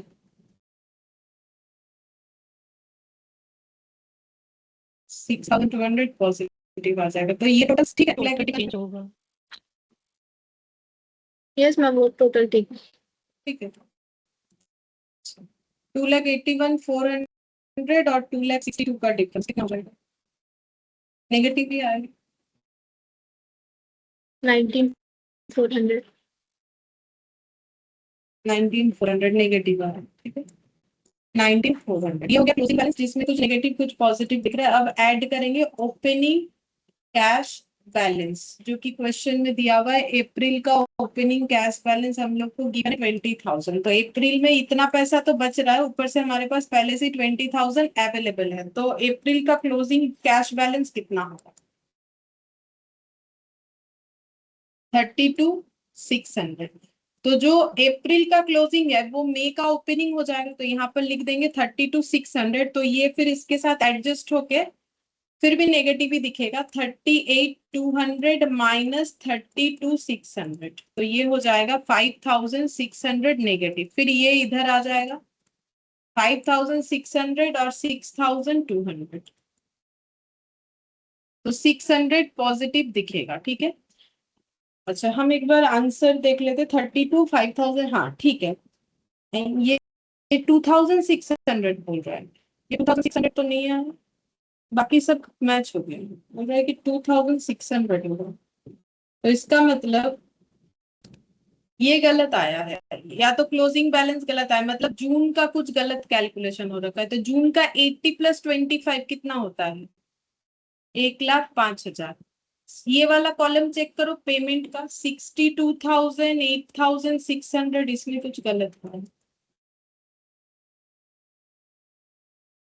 14,42,00, 98,800 माइनस 1,05,000,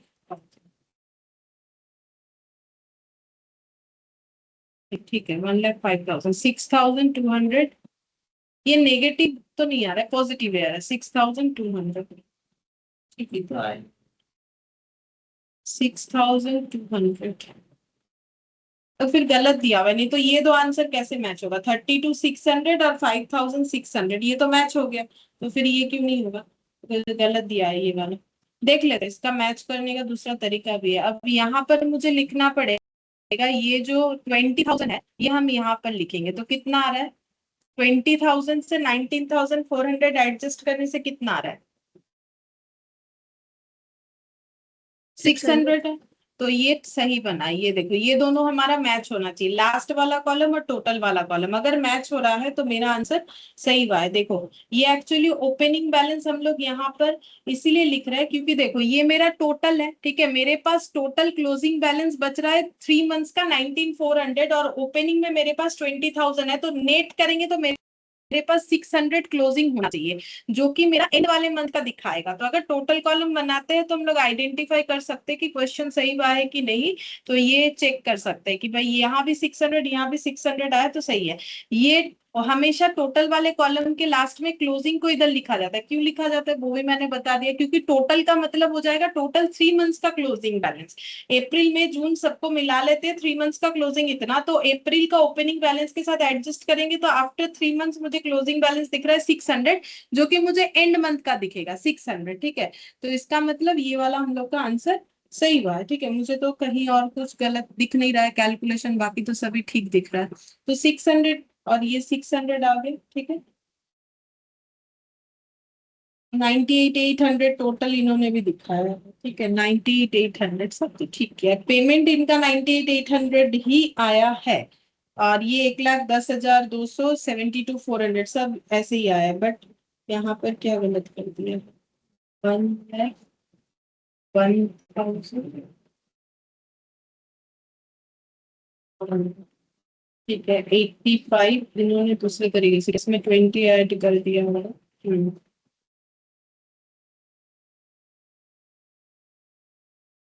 ऊपर में ऐसा एडजस्ट करके लिखता है इस प्रोसेस में।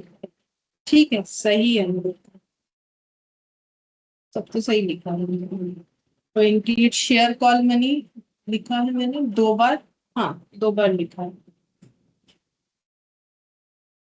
85 में 20 ऐड करेंगे तो इतना आएगा, और 72 में 32,600 ऐड होगा। सही है बिल्कुल, 70 में 32,600 ऐड करने से कितना होगा, मैं एक बार चेक कर लेती हूँ। सही है, सही है, कंफर्म तो है फिर।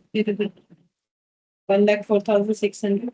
ठीक है, और 1,05,000 में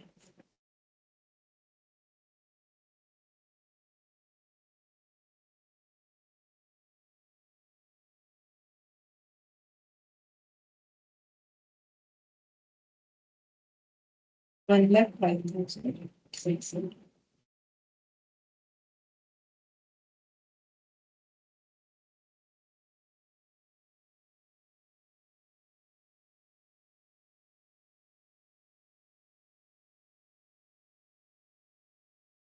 ठीक है, मुझे तो ठीक ही दिख रहा है, कुछ तो गलत दिख नहीं रहा है। होने से कैलकुलेशन कुछ गलत हुआ तो हो सकता है, बट वो भी मुझे नहीं दिख रहा है। फिर भी तुम लोग एक काम करना, एक बार फिर से कैलकुलेशन चेक कर लेना जून वाला, क्योंकि आंसर इनका दे रखा है 2,600। हम भी एक बार देख लेंगे। ठीक है, अभी तो मैंने 2 बार चेक किया, बट मुझे ऐसा नहीं दिख रहा है कि 2,600 होगा। बाकी तो सारा चीज लिखा हुआ है। अब ये बस 10th वाला बचा है, ये भी लगभग सेम टाइप का है, तो ये हम होमवर्क देते हैं नेक्स्ट क्लास में, ये वाला बता रहे हैं। Question number 10। ठीक है, ये हम होमवर्क देते हैं, और अगर दिखे मुझे कि 2,600 आ रहा है तो हम बता देंगे। देखो, होने से कैलकुलेशन गलत हो सकता है और कुछ नहीं, बट मुझे तो कैलकुलेशन गलत कहीं से दिख नहीं रहा। ठीक है, ठीक है, फिर आज इतना ही करते हैं, बाकी नेक्स्ट क्लास में करेंगे। मैम पीडीएफ शेयर कर दीजिएगा। Bye ma'am.